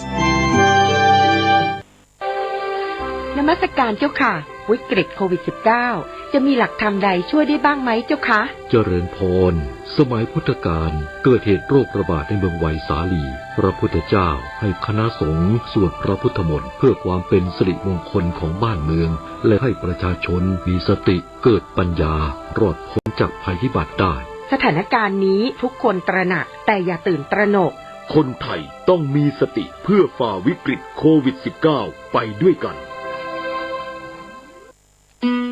เดือนเมษายนบ้านเห่าลูกหลานคนใดจะปิกบ้านไปก่อนไปดำหัวคนเฒ่าคนแก่หยุดกึดสักหน่อยการเดินทางปิกบ้านในช่วงแพร่ระบาดของโควิด -19 อาจทำให้เกิดการแพร่กระจายเชื้อจากผู้เดินทางเข้าสู่หมู่บ้านของเห่าและสู่ผู้สูงอายุก็ว่าคนที่มีโรคประจำตัวซึ่งเป็นกลุ่มที่เสี่ยงที่สุดต่อการเจ็บป่วยรุนแรงและอาจนำไปสู่การเสียชีวิตได้เนื่องจากคนที่บ่มีอาการหรือมีอาการเล็กน้อยก็สามารถแพร่เชื้อโรคได้เพื่อเป็นการรักษาความปลอดภัยและป้องกันการแพร่ระบาดที่อาจจะเพิ่มขึ้นผู้เดินทางปิกบ้านต้องแยกตั๋วจากผู้อื่นอย่างน้อย14วันพร้อมเป็นแยกเครื่องใช้และห้องพักออกจากคนอื่นสวมใส่หน้ากากอนามัยตลอดเวลาที่ออกจากห้องพักเว้นระยะห่างจากกันตั้งแต่ 1.5 ถึง 2 เมตรหลีกเลี่ยงการใกล้ชิดสัมผัสผู้อื่นล้างมือด้วยสบู่กับว่าเจลแอลกอฮอล์บางคนบ่ได้ปิกบ้านก็สามารถใช้เทคโนโลยีในการสื่อสารสร้างความใกล้ชิดแทนเพื่อเลี่ยงความเสี่ยงในการแพร่โรคไปยังบุคคลอันเป็นที่หักได้และหากภัยที่ติดเชื้อโควิด -19 แล้วควรดูแลตัวเก่าบ่ให้แพร่กระจายโรคและคนรอบข้างควรให้กำลังใจกันและกันเพื่อเกิดพลังที่เข้มแข็งในการต่อสู้โรคต่อไปปีใหม่เมืองปีนี้ร่วมปกป้องและป้องกันโรคโควิด -19 ห่างกันสักพักแต่ยังฮักเหมือนเดิมด้วยความห่วงใยจากจังหวัดเชียงใหม่ TM เป็นพิษโควิดเป็นภัยใส่ใจสุขภาพวันนี้เสนอตอน8วิธีป้องกันโรคโควิด -19 การเพิ่มระยะห่างทางสังคม Social Distancing 8 วิธีปฏิบัติป้องกันโรคโควิด -19 วิธีที่ 1ห้ามไปพื้นที่แออัดต่างๆ เช่นสถานบันเทิงโรงเรียนโรงภาพยนตร์กิจกรรมกีฬาเปลี่ยนเป็นการทำงานที่บ้านสื่อสารผ่านอินเทอร์เน็ตและเรียนออนไลน์วิธีที่ 2เปลี่ยนพฤติกรรมการแสดงความสัมพันธ์ด้วยห้ามกอดหรือจูบวิธีที่ 3หลีกเลี่ยงการเข้าไปในห้องที่แออัดห้องประชุมห้องชุมนุมขนาดใหญ่เพื่อลดการรับและแพร่กระจายเชื้อโรควิธีที่ 4หลีกเลี่ยงกิจกรรมที่มีคนเยอะควรใส่หน้ากากอนามัยหน้ากากผ้าเพื่อป้องกันการติดเชื้อวิธีที่ 5ระวังการใช้สิ่งของสาธารณะและของที่ใช้ร่วมกับผู้อื่นเช่นราวบันไดลูกบิดรีโมทคอนโทรลปุ่มกดลิฟต์และควรล้างมือทุกครั้งหลังสัมผัสสิ่งของสาธารณะวิธีที่ 6ควรหลีกเลี่ยงชั่วโมงเร่งด่วนในสถานที่ที่มีคนเยอะเช่นรถสาธารณะหรือร้านสะดวกซื้อวิธีที่ 7ควรอยู่ห่างๆกันอย่างน้อย 1-2 เมตรเพื่อลดโอกาสการรับและแพร่กระจายเชื้อโรควิธีที่ 8ควรอยู่บ้านให้มากที่สุดขอถวายความนอบน้อมแด่พระรัตนตรัยถวายความเคารพพระมหาเถระพระเถรานุเถระทุกท่านขอเจริญสุขญาติโยมสาธุชนที่กำลังติดตามรับฟังรายการจากทางสถานีวิทยุแห่งนี้ทุกท่านขอนำท่านผู้ฟังเข้าสู่รายการคดีโลกคดีธรรมพบกันในวันนี้วันแรม13ค่ำเดือน3ตรงกับวันพุธที่10กุมภาพันธ์พระพุทธศักราช2564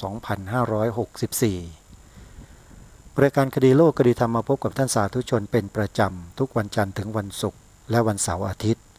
ทางสถานีวิทยุแห่งนี้ท่านสามารถดาวน์โหลดแอปพลิเคชันเพื่อติดตามรับฟังรายการนี้ได้เป็นประจำทุกวัน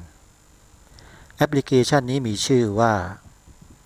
สมาพันธ์สื่อวิทยุพระพุทธศาสนาอาเซียนสมาพันธ์สื่อวิทยุพระพุทธศาสนาอาเซียน แอปพลิเคชันนี้เป็นแอปพลิเคชันหนึ่งเดียวในโลก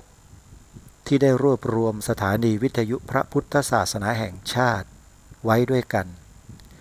แล้วก็ทำการเปิดธรรมะออกอากาศตลอด24ชั่วโมง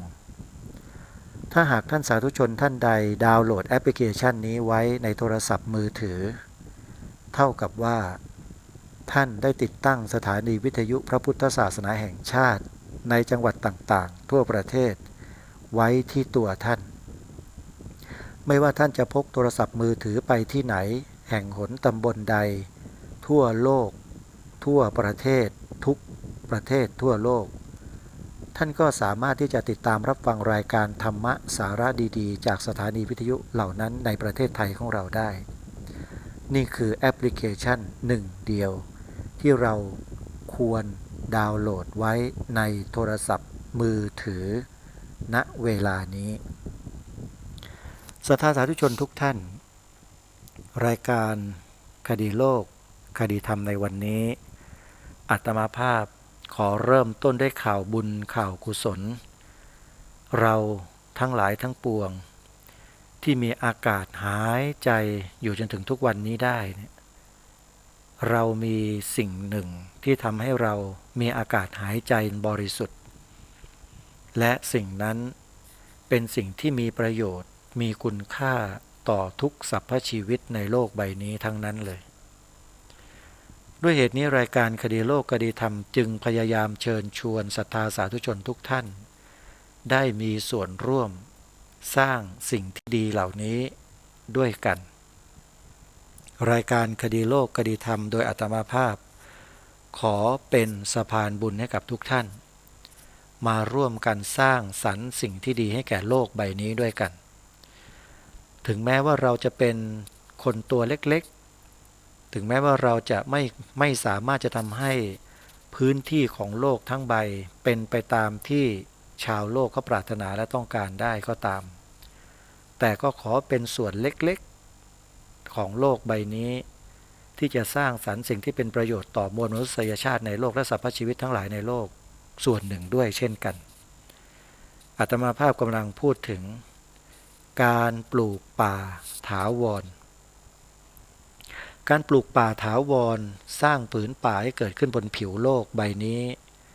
เป็นที่ยอมรับของทั่วโลกแล้วว่าจะทำให้โลกใบนี้อยู่รอดปลอดภัยต่อไปได้ภาวะโลกร้อนทุกวันนี้เป็นที่ประจักษ์ชัดแก่ชาวโลกเราทั้งหลายทั้งปวงแล้วว่าเกิดมาจากน้ำมือของมนุษย์เรานั่นเองไม่ใช่เกิดจากช้างไม่ใช่เกิดจากม้าไม่ใช่เกิดจากงัวควาย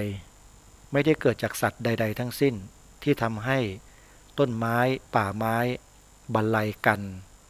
โค่นล้มถูกทำลายไปมากมายมหาศาลสรรพสัตว์ทั้งหลายไม่เกี่ยวข้องเลยไม่ได้เกี่ยวข้องในเรื่องนี้แม้แต่นิดเดียวแต่สิ่งที่ทำลายป่าไม้ให้วอดวายลงจนถึงวันนี้นั้นก็คือมนุษย์อย่างพวกเราท่านทั้งหลายนี่แหละแต่เป็นมนุษย์เพียงไม่กี่คนที่เขามีอำนาจมีอิทธิพลมีเงินมีอะไรต่อไม่อะไรอยู่ในมือของเขาแล้วเขาก็ดำเนินการทำเพื่อเป็นการทำลายอย่างถูกต้องตามกฎหมาย9,600,000 ไร่ในประเทศไทยป่าไม้ถูกทำลายด้วยน้ำมือมนุษย์เพียงไม่กี่คนที่อยู่ในประเทศของเรานั่นแหละตรงนี้กำลังจะบอกกับทุกท่านว่าเขาทำลายก็ทำลายไปแต่ปัจจุบันนี้ไม่สามารถที่จะทำลายได้อีกต่อไปแล้วเพราะในประเทศไทยของเราตั้งแต่ปีพระพุทธศักราช 2532 เป็นต้นมาเนี่ยได้มีการตราพระราชบัญญัติยกเลิกการสัมปทานป่าไม้เรียบร้อยแล้วและการที่ยกเลิกนั้นไม่ใช่เพราะคนพวกนั้นยกเลิกกันเองแต่เป็นเพราะพระบารมีปกเกล้าปกกระหม่อมองค์พระบาทสมเด็จพระบรมชนกาธิเบศรมหาภูมิพลอดุลยเดชมหาราชบรมนาถบพิตร ทรงแนะแนวทางผู้ที่อยู่ในอำนาจในยุคนั้นว่า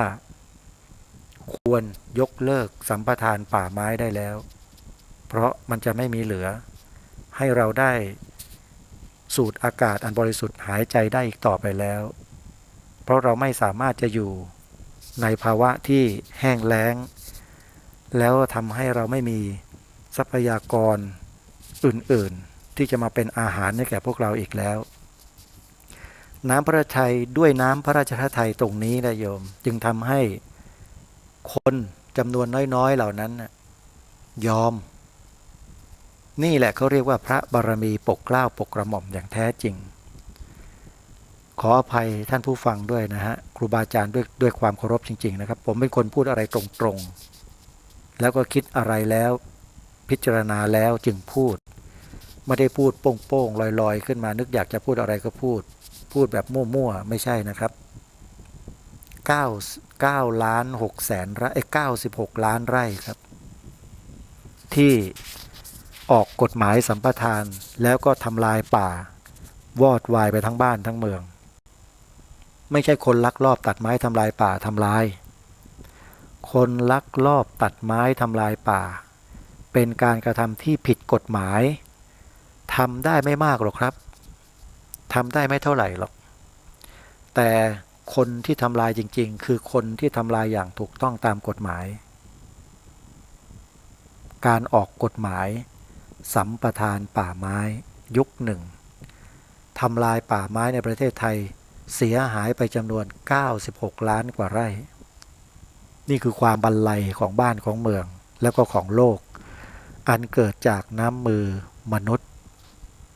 เพราะฉะนั้นการที่รายการคติโลกธรรมหยิบยกเรื่องนี้ขึ้นมาเพื่อจะบอกกับญาติโยมสาธุชนให้มีส่วนร่วมในการสร้างสิ่งที่ดีสิ่งที่มีคุณค่าให้กับชีวิตของพวกเรากันเองที่เป็นมนุษย์ด้วยกันเนี่ยจึงเป็นสิ่งที่ไม่เหนือบ่าฝ่าแรงและเชื่อว่าทุกท่านทุกคนสามารถทำได้อาตมาภาพเป็นผู้นำบุญใหญ่เป็นบุญที่องค์สมเด็จพระสัมมาสัมพุทธเจ้าก็ตรัสยืนยันไว้ในพระสูตรในพระไตรปิฎกมีอยู่สูตรหนึ่งที่ชัดเจนมากนั่นก็คือวนโรปสูตรใครที่ยังไม่เคยอ่านสูตรนี้ยังไม่ได้ฟังสูตรนี้ไปอ่านแล้วก็ไปฟังท่านสาธุชนจะทราบดีมีอยู่5อย่างการกระทำที่พระพุทธเจ้าตรัสยืนยันว่าใครที่ทำก็ดีร่วมทำก็ดีได้บุญทั้งกลางวันและกลางคืนวนโรปสูตรขอฝากท่านศรัทธาสาธุชนไปอ่านไปดูกันด้วยเหตุนี้อาตมาภาพจึงมีความมั่นใจว่าสิ่งที่กระทำอยู่ณเวลานี้คือการปลูกป่าถาวรเป็นสิ่งที่ได้บุญได้มหากุศลอันแรงกล้าแล้วก็ได้ทั้งกลางวันและกลางคืนตลอดการทุกเมื่อเพราะต้นไม้นั้นเขาผลิตออกซิเจนให้กับโลกอยู่ตลอดเวลาสร้างอาหารให้กับสรรพสัตว์ทั้งหลายตลอดเวลาเก็บน้ำไว้ใต้ดินไว้บนดินได้ดีตลอดเวลาสร้างอาหารให้กับดินตลอดเวลาเพราะฉะนั้นต้นไม้ป่าไม้จึงมีคุณค่าต่อมวลมนุษยชาติและสรรพสัตว์ทั้งหลายอย่างแท้จริงด้วยเหตุนี้องค์สมเด็จพระสัมมาสัมพุทธเจ้าจึงตรัสยืนยันว่าถ้าใครก็ดีปลูกป่าปลูกสวนป่าสร้างสะพานขุดบ่อน้ำสร้างแหล่งน้ำให้กับผู้คนได้ใช้สอยให้เกิดประโยชน์บุคคลนั้นเป็นผู้มีศีลทรงศีลเขาจะได้บุญทั้งกลางวันและกลางคืนตายจากชาตินี้ไปจะเกิดบนโลกสวรรค์แน่นอนนี่คือสิ่งที่พระองค์ตรัสยืนยันเอาไว้ซึ่งมีเทวดามาทูลถามปัญหานี้นะแด่พระพุทธองค์ท่านโยมไปดูกันนะในวนโรปสูตรซึ่งอาตมาภาพได้ฟังได้อ่านมาแล้ว บอกได้เลยว่ามีกำลังใจขึ้นเยอะ ถึงแม้ว่าสภาพพื้นที่ตอนนี้จะมีความแห้งแล้งแดดร้อนจัดผิวดินแห้งผากก็ตามแต่ด้วยความมุ่งมั่นตั้งใจที่อาตมาภาพได้ทุ่มเทลงไปกับงานปลูกป่าครั้งนี้เนี่ยตลอดจนถึงครูบาอาจารย์ที่นำพาญาติโยมสาธุชนไปร่วมปลูกป่ากันเมื่อวันที่22มิถุนายนพระพุทธศักราช2562ที่ผ่านมาเนี่ยจะทำให้ต้นไม้เหล่านี้เจริญเติบโตงอกงามไพบูรย์ขึ้นโดยลำดับนะฮะแล้วเขาจะสร้างสิ่งดีๆให้กับพวกเราในอนาคตอันใกล้นี้ตลอดไปเพราะฉะนั้นใครที่ต้องการมีส่วนร่วมบุญใหญ่ครั้งนี้นะโยมนะอาตมาภาพขอเปิดโอกาสให้ทุกท่านได้มีส่วนร่วมกัน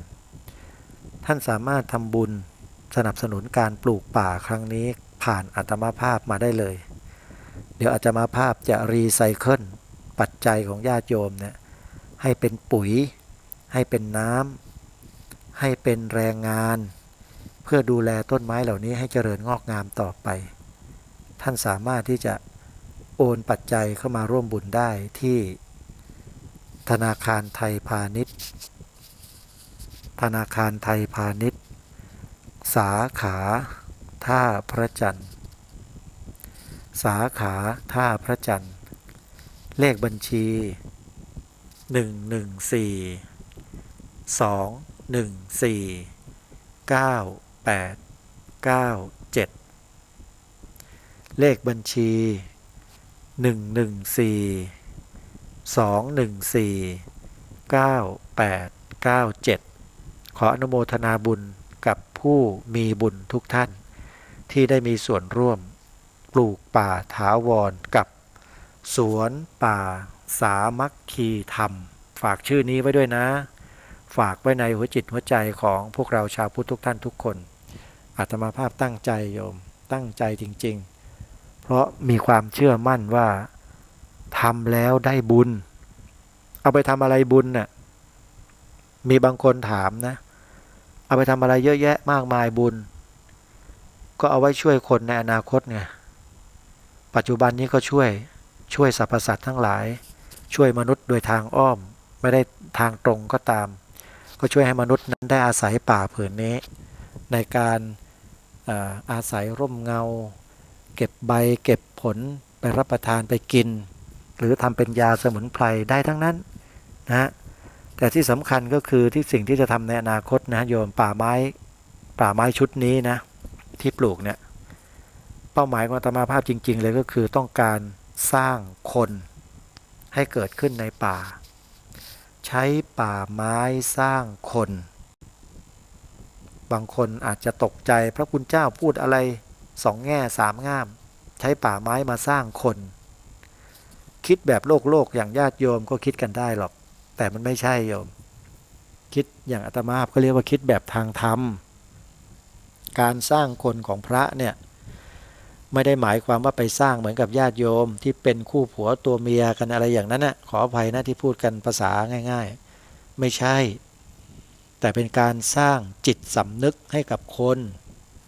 คือสอนคนนั่นแหละให้คนนั้นมีความรู้มีความเข้าใจในเรื่องของชีวิตกับธรรมชาติกับชีวิตจริงๆแล้วเป็นสิ่งเดียวกันนะเป็นสิ่งเดียวกันโดยสภาวะไม่ใช่โดยชื่อไม่ใช่โดยโคตรไม่ใช่โดยผิวพรรณไม่ใช่โดยเนื้อไม่ใช่โดยหนังไม่ใช่โดยอะไรทั้งนั้นโยมไม่ใช่โดย DNA ก็ไม่ใช่แต่เป็นไปโดยสภาวะเป็นสิ่งเดียวกันโดยสภาวะที่เป็นความจริงแท้นะฟังให้ดีเอาแล้วทุกวันนี้ที่เราพูดเราคุยกันบัญญัตินู่นนี่ไม่ใช่ความจริงแท้เหรอท่านแท้เหมือนกันแต่แท้โดยสมมุติคนในโลกก็สมมุติกันขึ้นมาว่าสิ่งนี้คือขวดน้ำก็รู้จักกันในฐานะที่เป็นขวดน้ำเป็นภาชนะกลมๆบ้างแบนๆบ้างรูปทรงต่างๆแต่ภายในกลวงเพื่อบรรจุสิ่งที่เป็นของเหลวเขาจึงเรียกว่าขวดเห็นไหมก็มาหยัดชื่อกันไป ในต่างประเทศภาษาต่างๆก็เรียกกันแปลกไปแต่จริงๆมันก็คือขวดนี่คือโลกิยะสมมุติหรือว่าเขาเรียกว่าอะไรนะฮะโลกสมมุติเขาสมมุติมาเรียกกันว่าเป็นอย่างนั้นอย่างนี้แต่สภาวะที่แท้จริงมันเหมือนกันหมดเลยสิ่งเหล่านี้สภาวะนั้นคืออะไรและเป็นสภาวะที่องค์ศาสดาองค์เดียวของโลกรู้ได้จริงแล้วเข้าใจได้จริงศาสดาอื่นๆในโลกนี้อย่าไปถามหาให้เชื่ออย่างเดียวสอนให้เชื่ออย่างเดียวโยมแต่ศาสนาพุทธองค์สมเด็จพระสัมมาสัมพุทธเจ้าไม่ได้สอนให้เชื่อแต่สอนให้พิจารณาอย่างท่องแท้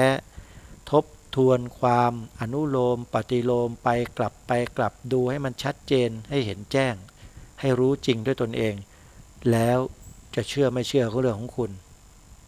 พระพุทธเจ้าไม่เคยบังคับให้สาวกเชื่อไม่มีเลยคำสอนพุทธองค์ไม่มีทั้งอันหนึ่งไปหาดูได้ในพระไตรปิฎก 84,000 พระธรรมขันธ์มีคำไหนบ้างที่พระพุทธเจ้าที่ตรัสบอกว่าพวกเธอต้องเชื่อตถาคตมีไหมไม่มีอ่ะถ้ามีใครไปสอนแบบนั้นก็แปลว่าสอนผิดไปเอาความรู้สึกตัวเองอัตโนมัติของตัวเองเนี่ยมาจับคำสอนพระพุทธเจ้าไปใส่หูชาวบ้านบาปมหันต์ไอ้พวกเนี้ยบาปกินกบาลกันทั้งนั้นแหละขออภัยนะที่ใช้คำแรงไม่ถูกต้องฮะคำสอนพระพุทธเจ้าตรัสไว้อย่างไรที่เป็นหลักแท้ๆก็ต้องเป็นอย่างนั้นพระพุทธเจ้าไม่เคยบังคับใครให้ปฏิบัติตามพระองค์จำไว้นะโยม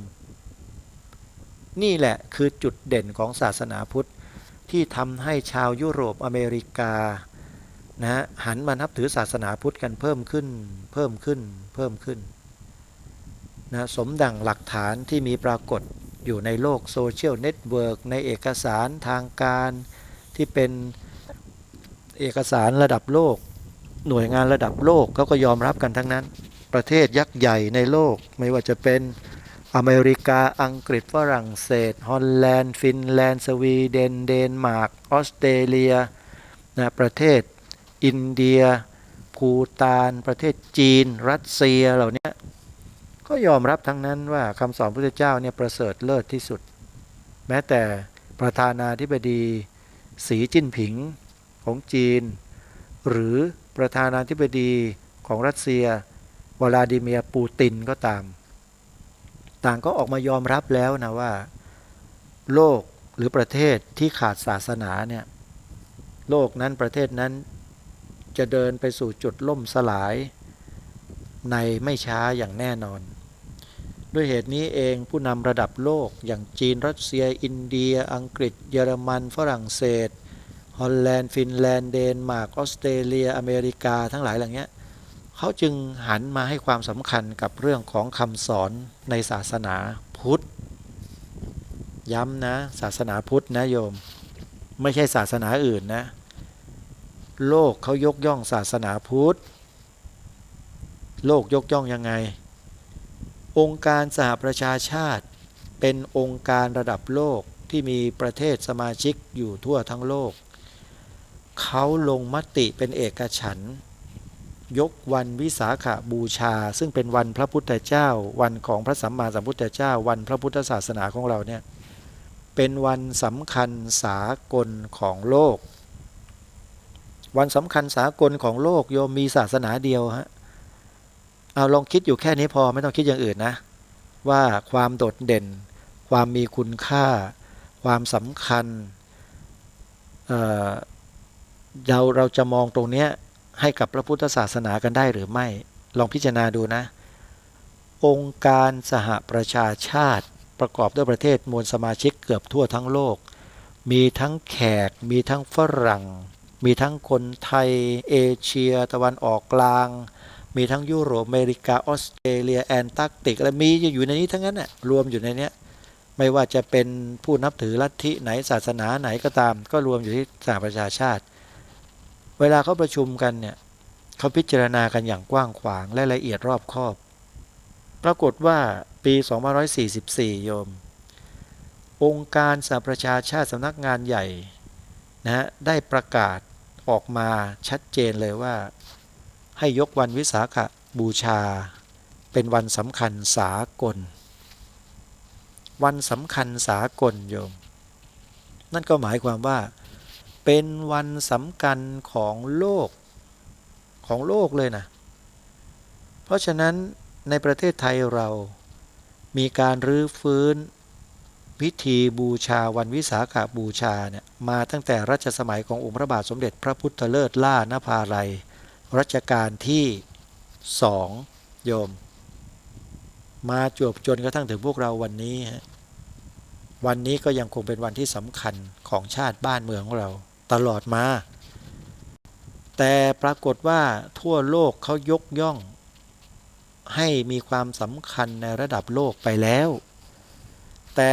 ความสำคัญในระดับประเทศชาติบ้านเมืองของเราก็ไม่ได้ลดน้อยถอยลงนะมีแต่จะเข้มข้นแล้วก็สำคัญยิ่งขึ้นเข้าไปอีกแต่ก็อยู่ที่คนที่เป็นรัฐบาลในประเทศที่นับถือศาสนาพุทธเนี่ยว่าคุณเหล่ารัฐบาลทั้งหลายที่มาปกครองดูแลคนในประเทศนี้ที่นับถือศาสนาพุทธเนี่ยว่าคุณให้ความสำคัญกับสิ่งนี้เหมือนกับที่โลกก็ให้ความสำคัญเพิ่มขึ้นหรือลดลงมันก็เกิดคำถามเนี้ยคำถามที่ตามมาว่าคุณให้ความสำคัญและให้การดูแลอุปถัมภ์คุ้มครองส่งเสริมพระพุทธศาสนาและชาวพุทธในประเทศนี้ให้ดีขึ้นหรือให้ลดลงท่านสาธุชนที่ฟังรายการอยู่คงมีคำตอบอยู่ในใจกันทุกคนอยู่แล้วใช่ไหมว่าผู้ที่มีอำนาจอยู่ในบ้านในเมืองที่นับถือศาสนาพุทธอย่างประเทศไทยของเราเนี่ยเขาให้การส่งเสริมอุปถัมภ์คุ้มครองยอยกพระพุทธศาสนาให้โดดเด่นมีเกียรติศักดิ์ศรีให้เป็นศาสนาที่มีความสำคัญในระดับชาติหรือไม่อาตมาภาพว่า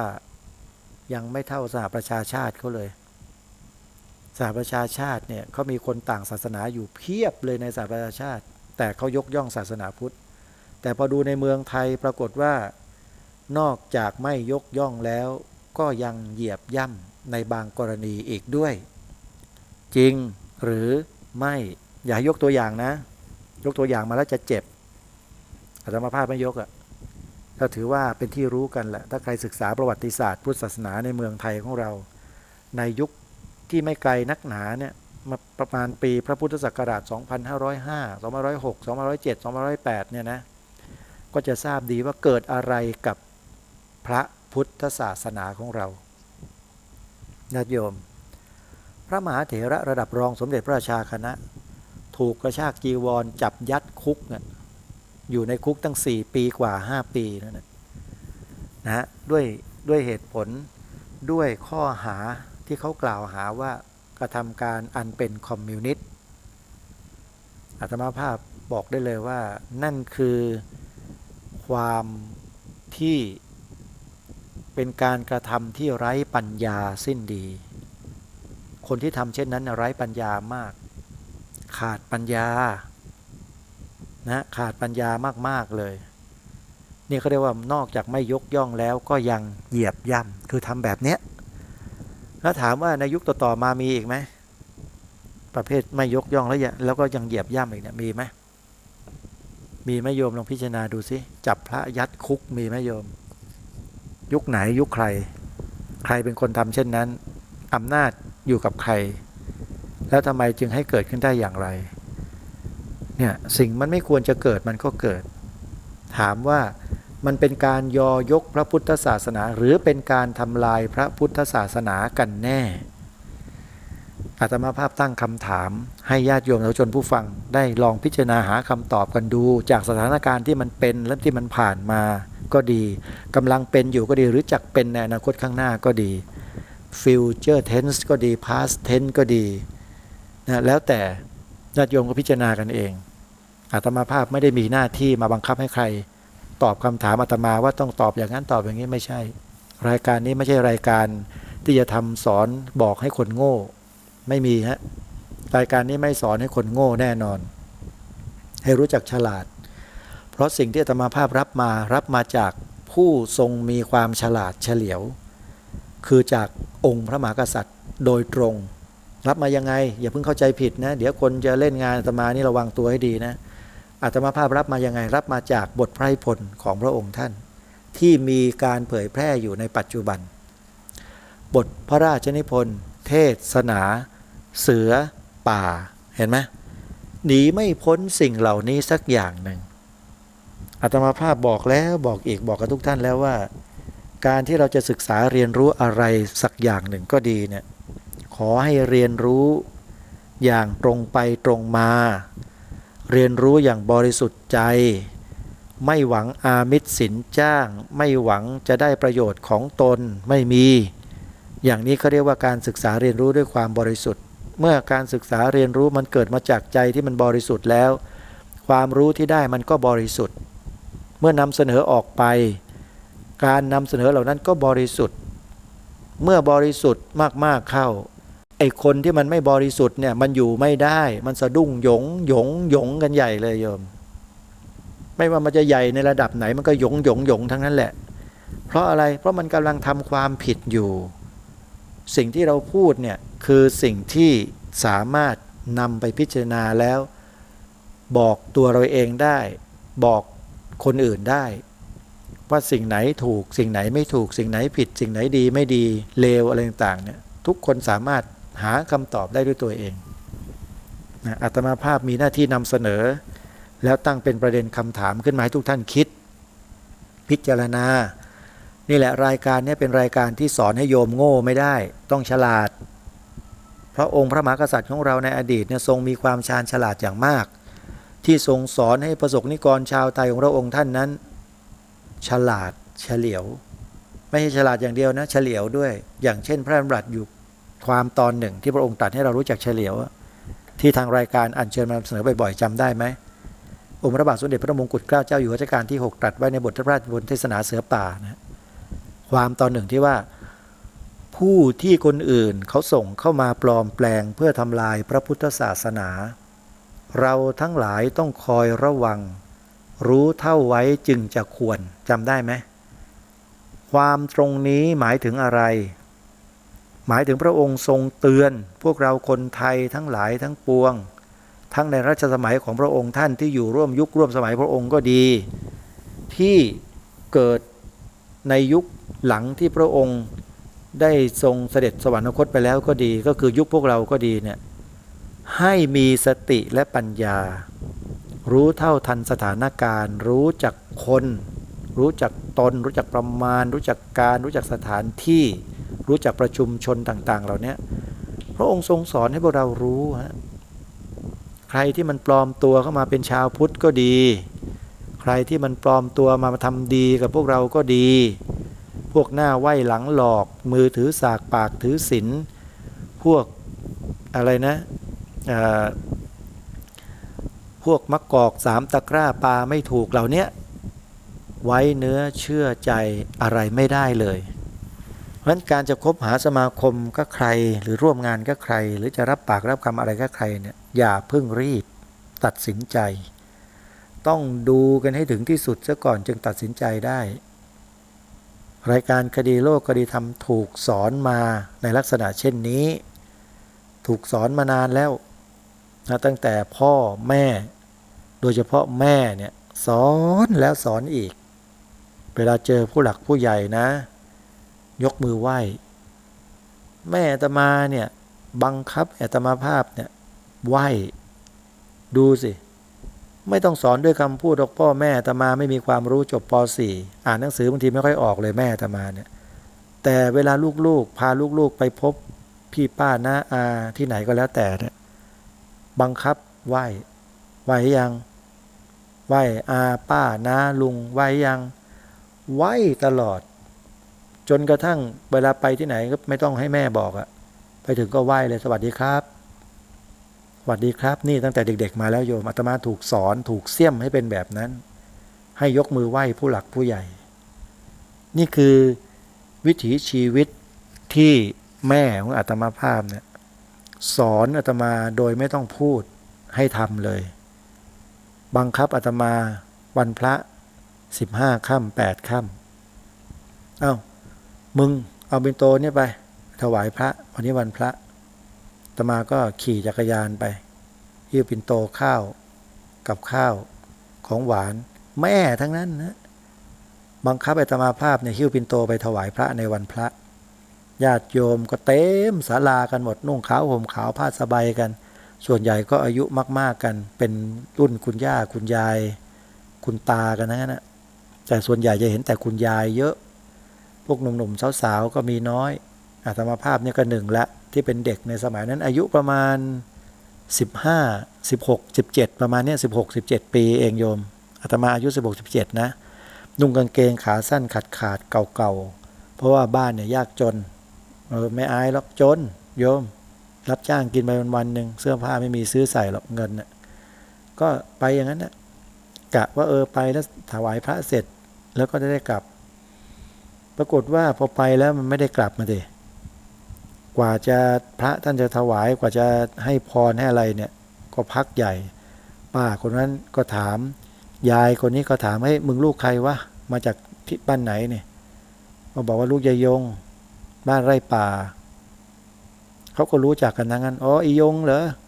พวกยายแก่ๆเขาก็เอ็นดูนี่คือชีวิตโยมมันถูกถ่ายทอดด้วยการกระทำคือสอนให้เราทำเลยพูดไปพูดมาก็ไม่รู้เลยมาถึงเรื่องนี้ได้ยังไงโยมกำลังพูดถึงเรื่องศาสนาพุทธองค์การสหประชาชาติอยู่ใช่ไหมเอางั้นกลับมาก่อนโยมอันนี้เล่าไปคร่าวๆให้ฟังเฉยๆว่าอาตมาภาพเนี่ยไม่ใช่คนที่พูดอะไรไม่มีเหตุไม่มีผลนะโยมจะพูดจะแนะจะบอกให้ญาติโยมทุกเรื่องเนี่ยคิดแล้วคิดอีกพิจารณาแล้วพิจารณาอีกแล้วก็ไม่ได้ไปลบหลู่ไม่ได้ไปดูหมิ่นใครไม่ได้ไปกล่าวหาใส่ร้ายป้ายสีใครแต่สงสัยมีข้อสงสัยว่าประเทศไทยเราเนี่ยยกพระพุทธศาสนาหรือว่าเหยียบย่ำทำลายพระพุทธศาสนานี่คือข้อสงสัยแล้วก็ให้ญาติโยมทุกคนก็ช่วยกันคิดในอดีตมันเคยมีมาแล้วอย่างที่ยกตัวอย่างพระพิมลธรรมอาสมมหาเถระเมื่อสมัยปี2505 2506 2507 2508ติดคุกทั้งที่เป็นรองสมเด็จพระราชาคณะนะเป็นสังฆมนตรีช่วยว่าการองค์การปกครองอยู่ด้วยสมัยนั้นพระสงฆ์ในประเทศไทยเราเนี่ยปกครองกันโดยพระราชบัญญัติคณะสงฆ์ฉบับปีพระพุทธศักราช 2484 โยม 2484 นะการคณะสงฆ์เนี่ยเข้มแข็งมากๆขอบอกว่าเข้มแข็งมากๆแต่พอมาเจอด้ามปืนพอมาเจอปลายปืนพอมาเจอ M16 อาก้าเจอกองกำลังทหารปฏิวัติเท่านั้นแหละเรียบร้อยการปฏิวัติในประเทศไทยแต่ละครั้งทุกครั้งนะโยมพระพุทธศาสนาและคณะสงฆ์กระเทือนไหมโยมว่ากระเทือนไหมจากการบริหารงานของคณะปฏิวัติเนี่ยกระเทือนทุกครั้งนะโยมไม่ว่าครั้งไหนทั้งนั้นตั้งแต่ปี35นะ35ปี35แล้วก็มาปี39แล้วก็มาปี39แล้วก็ปี49กระทบทั้งนั้นเลยและกระทบอย่างรุนแรงกระทบใหญ่ด้วยกระทบขนาดไหนใหญ่แค่ไหนก็คิดดูเดี๋ยพวกอาตมาภาพนะครูบาอาจารย์เนี่ยนำกันออกไปเลยนำทัพออกไปต่อสู้กันที่ทำเนียบรัฐบาลเป็นพระเหลืองๆอย่างนี้แหละโยมญาติโยมทำมาหากินเช้าหากินค่ำไม่รู้หรอกว่ามันเกิดอะไรขึ้นกับบ้านเมืองใช่ไหมต้องยอมรับเลยโยมไม่รู้ใช่ไหมโยมไม่รู้นะมันเกิดอะไรขึ้นนะแต่พระท่านรู้พระท่านไวมากปฏิกิริยาตอบรับเกี่ยวกับเรื่องสถานการณ์ที่จะเป็นภัยต่อพระพุทธศาสนาเนี่ยโยมจำไว้อย่างนะพระท่านไวมากพระในเมืองไทยเนี่ยโยมแต่ไวอย่างไงก็ตามก็ไม่สามารถจะสู้กับอำนาจที่เป็นมิจฉาทิฏฐิได้โยมจำไว้นะอำนาจถ้ามันมีอยู่ในมิจฉาทิฏฐิเมื่อไหร่มิจฉาทิฏฐินั่นแหละจะทำลายศาสนาพุทธในประเทศนั้นๆเกลี้ยงไม่มีเหลือหรอกแต่เผอิญโชคดีอยู่อย่างหนึ่งประเทศไทยเราเนี่ยถึงแม้ว่าจะมีมิจฉาทิฏฐิอยู่ในอำนาจบางอย่างแต่ยังมีอำนาจบางอย่างที่เป็นสัมมาทิฏฐิคอยคะคานคอยต้านคอยอะไรไว้ให้แก่พวกเราพูดแค่นี้พอไม่ต้องเอ่ยถึงตัวบุคคลอาตมาภาพขี้เกียจไปแก้ต่างนะเพราะฉะนั้น ขออภัยท่านสาธุชนนะเพราะฉะนั้นการที่เราจะฟังอะไรจากใครก็ตาม โยมต้องจำไว้อย่างนะว่าต้องหาคนที่เขาพูดในเรื่องพวกเนี้ยในลักษณะที่สามารถทำให้เราคิดตามได้คิดแล้วเข้าใจได้อย่างที่อาตมาภาพยกคำพูดแต่ละอย่างขึ้นมาเนี่ยอาตมาภาพมั่นใจว่าคนที่ฟังรายการกิโลกิธรรมนั้นเข้าใจได้ถึงแม้จะ1 คนก็ตามในจำนวนหลายพันคนเข้าใจเพียงคนเดียวก็ถือว่าเข้าใจได้และความเข้าใจตรงนั้นแหละโยมจะไปต่อยอดให้คนอื่นเข้าใจอีกจำนวนมากมายมหาศาลอย่างที่รายการกิโลกิธรรมถามพวกเรามาโดยตลอดว่าสีขาวในธงชาติไทยของเราเนี่ยหมายถึงศาสนาอะไรเราเคยไปต่อยอดกันไหมคำถามนี้ไปถามคนนั้นไปถามคนนี้ญาติเราสามีเราภรรยาเราพี่เราน้องเราน้าเราป้าเราลุงเราพ่อเราแม่เราหรือแม้แต่ถามตัวเราเองเราตอบกันหรือยังสีขาวในธงชาติไทยเนี่ยหมายถึงศาสนาอะไรประเทศชาติจะฉิบหายล่มจมหรือจะเจริญรุ่งเรืองต่อไปอยู่ที่คำตอบพวกเราทุกคนแล้วต้องตอบเป็น1 เดียวด้วยตอบเป็นอื่นไม่ได้ถ้าตอบเป็นอื่นคือเพี้ยนหมดถ้าตอบ1 เดียวก็จบเลยนะฮะอันนี้ไม่ใช่บังคับแต่คำตอบจะเป็นอย่างอื่นไม่ได้ต้องเป็นอย่างเดียวสีขาวในธงชาติไทยหมายถึงศาสนาอะไรอาตมาภาพท้าตั้งแต่ข้างบนยันข้างล่างตอบเลยแล้วจะรู้เลยว่าเป็นยังไงตอบชัดๆตอบตรงๆทำไมต้องหยิบยกสิ่งนี้มาพูดทำไมต้องหยิบยกเรื่องนี้มาพูดบ่อยพูดมากพูดเยอะสีขาวในธงชาติเนี่ยเพราะอาตมาภาพนี่แหละตัวเป็นๆเนี่ยที่พูดอยู่เนี่ยไปประจักษ์ไปเจอปัญหาที่ส่งผลกระทบต่อสีขาวในธงชาติโดยตรงมาด้วยตนเองโยมเจอมาตั้งแต่ปีไหนรู้ไหมเดือนพฤศจิกายน 2547 นั่นคือครั้งแรกที่เจอแล้วหลังจากนั้นก็เจอเรื่อยๆเจอเรื่อยๆเจอจนกระทั่งปี 53อันนี้ขอบอกว่าเต็มพอประติดประต่อเชื่อมโยงแนวคิดของการทำลายเช่นนี้แล้วปรากฏว่ามันอันเดียวกันหมดเลยตั้งแต่ปี 47 ยาวมาจนถึงปี 53พวกเดียวกันอยู่ที่ไหนอยู่ที่นั่นแล้วทำไมไม่ดำเนินการจัดการล่ะก็เขามีอำนาจอยู่ในมือเขาจะทำอะไรเขาก็ทำได้ถึงบอกไงว่าถ้าอำนาจอยู่ในมือมิจฉาทิฏฐิจะใช้อำนาจนั้นทำลายล้างความเป็นสัมมาทิฏฐิเกลี้ยงถึงแม้จะไม่ทำลายแบบดุเด็ดเผ็ดมันแบบประเภทฉับพลันก็ตามนะแต่การทำลายนี้จะค่อยๆเป็นค่อยๆไปนะมีการโยนกระเบื้องถามทางไปเรื่อยๆนะเชือดไก่ให้ลิงดูไปเรื่อยๆอย่างเงี้ยแต่ปรากฏว่าพวกอาตมาภาพเนี่ยมันไม่ยอมเป็นไก่โยมแล้วก็ไม่ยอมเป็นลิงทั้ง2 อย่างด้วยเป็นเหนือกว่านั้นนะคือเป็นมนุษย์ไก่กับลิงเนี่ยมันมีปัญญาคิดอะไรออกไหมโยมมันสามารถพัฒนาปัญญาตัวเองได้ไหมไก่กับลิงอ่ะเพราะนั้นไม่ต้องมาเทียบกับพวกเราใช่ไหมพวกเราทุกคนที่ฟังรายการคดีโลกที่ทำเนี่ยไม่ใช่ไก่ไม่ใช่ลิงโยมเพราะฉะนั้นไม่ต้องไปสนใจใครจะเชือดไก่ให้ลิงดูใครจะเชือดลิงให้ไก่ดูเรื่องของเขาเชือดไปแต่เราก็มาทำหน้าที่ของเราโดยความไม่ประมาทเห็นไหมฮะนี่คือสิ่งที่องค์สมเด็จพระสัมมาสัมพุทธเจ้าตรัสสอนองค์บุรพมหากษัตริยาธิราชเจ้าของเราทุกๆพระองค์ตรัสสอนพวกเราทรงเตือนพวกเราเพราะทรงห่วงใยพวกเราทั้งนั้นเพราะฉะนั้นเมื่อท่านสาธุชนรู้ในสิ่งที่ทางรายการได้อัญเชิญมาก็ดีได้นำมาบอกมาขยายความมาชี้แจงขอถวายความนับชาติไทยของเราย้ำลงไปให้ก้นบึ้งหัวใจเรามันแน่นเหนียวลงไปนะฮะนี่คือสิ่งที่ฝากไว้2 ข้อแล้วข้อสุดท้ายข้อที่3นั่นก็แล้วแต่ใครกับใครก็แล้วกันที่สามารถได้ก็ทำได้ก็ทำถ้าทำได้นะแต่ถ้าทำไม่ได้ก็ยกยอดไปเอาไว้ทำวันอื่นจึงขอฝากพวกเราทุกท่านทุกคนไว้ในช่วงท้ายรายการวันนี้โยมเวลาก็ใกล้จะหมดนะอาตมาภาพวันนี้จัดรายการดูแปลกๆใช่ไหมโยม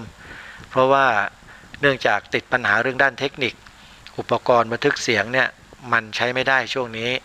อาตมาภาพก็เลยต้องใช้โทรศัพท์มือถือในการบันทึกรายการนะญาติโยมสาธุชนที่ฟังอยู่ก็อย่าตกใจอย่าแปลกใจนะอาตมาภาพยังคงนำรายการออกอากาศตามปกติเหมือนเดิมแต่อาจจะมีเสียงที่เปลี่ยนแปลงไปเพราะว่านี่เป็นเสียงที่บันทึกเสียงจากโทรศัพท์มือถือ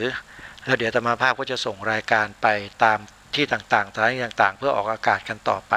จะรับได้หรือไม่ก็ไม่ทราบเหมือนกันนะอาตมาภาพก็จะพยายามอยู่นะว่าจะส่งรายการไปให้กับเครือข่ายสถานีวิทยุเครือข่ายทั้งหลายทั้งปวงได้หรือไม่วันนี้เป็นการบันทึกรายการสดๆที่อาตมาภาพทำครั้งแรกนะโยมนะหลังจากที่อุปกรณ์บันทึกเสียงเดิมมันมีปัญหาอยู่นะระบบของเขาเรียกว่าระบบโปรแกรมนะรวนนะบันทึกไปได้ครึ่งทางแล้วนะคอมพิวเตอร์มันแฮงก์ไอ้โน้ตบุ๊กเนี่ยมันแฮงก์ปุ๊บมันก็หายหมดเลยข้อมูลเท่ากับว่าเราบันทึกฟรีๆไปครึ่งชั่วโมงกว่าก็เลยตัดสินใจว่าเอาไม่ใช้แล้วเดี๋ยวมันก็เป็นอย่างนี้อีกก็เลยมาใช้โทรศัพท์มือถือเสียงวันนี้ก็เลยดูแป่งๆไปนิดนึงนะโยมนะ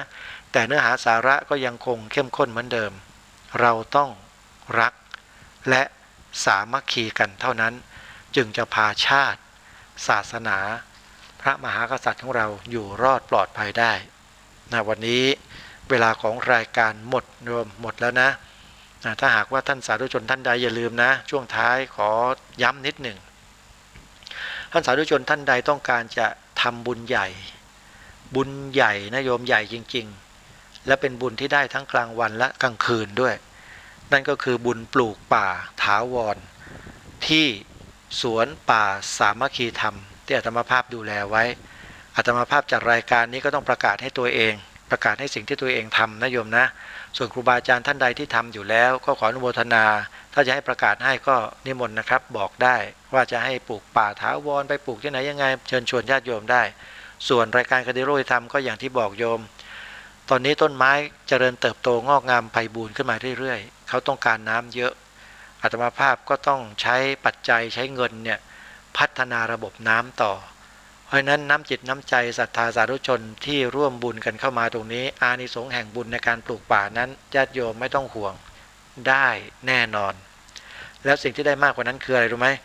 ก็คือทำให้ท่านนั้นมีเหตุมีปัจจัยที่จะเข้าสู่กระแสแห่งพระนิพพานได้เริ่มต้นจากจุดนี้เลยไม่เคยฟังก็ฟังซะฟังแล้วท่านก็จะเข้าใจฟังอีกยิ่งเข้าใจมากยิ่งขึ้นอีกแล้วจะทำให้ท่านสามารถที่จะประจักษ์แจ้งบางสิ่งบางอย่างในขณะที่ท่านปฏิบัติธรรมได้นะขอฝากทิ้งท้ายไว้ในรายการวันนี้เวลาของรายการหมดทั้งสาธุชนคงไม่มีเพลงไม่มีอะไรเปิดท้ายนะวันนี้นะเป็นเสียงขออาตมาภาพถ้าจบแล้วก็จบไปเลยส่วนบทเพลงต่างๆท่านอยากจะฟังนะฮะก็สามารถไปเสิร์ชดูใน YouTube ได้ไม่ว่าจะเป็นไร้รักไร้ผลไทยสามัคคีไทยเพื่อไทยไทยรวมกำลังมาร์ชชาวไทยต่างๆซึ่งเป็นบทเพลงพระราชนิพนธ์ของรัชกาลที่ 6ทั้งนั้นเลยโยมหรือแม้แต่อนุสติไทยหรือแม้แต่เพลงอะไรเมืองกังวลก็ตามล้วนเป็นบทพระราชนิพนธ์ของล้นเกล้ารัชกาลที่ 6ทั้งสิ้นเลยทรงเตือนสติพวกเราอย่างมากๆในการที่จะปกปักรักษาไว้ซึ่งสถาบันพระพุทธศาสนาทรงย้ำสถาบันพระพุทธศาสนาเนี่ยเป็นหลักโยมนะอันนี้สำคัญมากก็ขอฝากให้ไปดูกันนะใน YouTube เทศนาเสือป่าดีทีวีอาตมาภาพเป็นคนทำไว้ให้ไปศึกษาไปอ่านไปดูไปฟังกันแล้วจะเกิดประโยชน์ต่อส่วนรวมมากมายทีเดียววันนี้เวลาของรายการหมดต้องขอสมมติจุติไว้แต่เพียงเท่านี้พบกันใหม่ในวันพรุ่งนี้ขอความสุขสวัสดีในธรรมแห่งองค์สมเด็จพระบรมศาสดาสัมมาสัมพุทธเจ้าจงปรากฏเกิดมีขึ้นในจิตใจของท่านผู้ฟังทุกท่านทุกคนเทินขอเจริญพร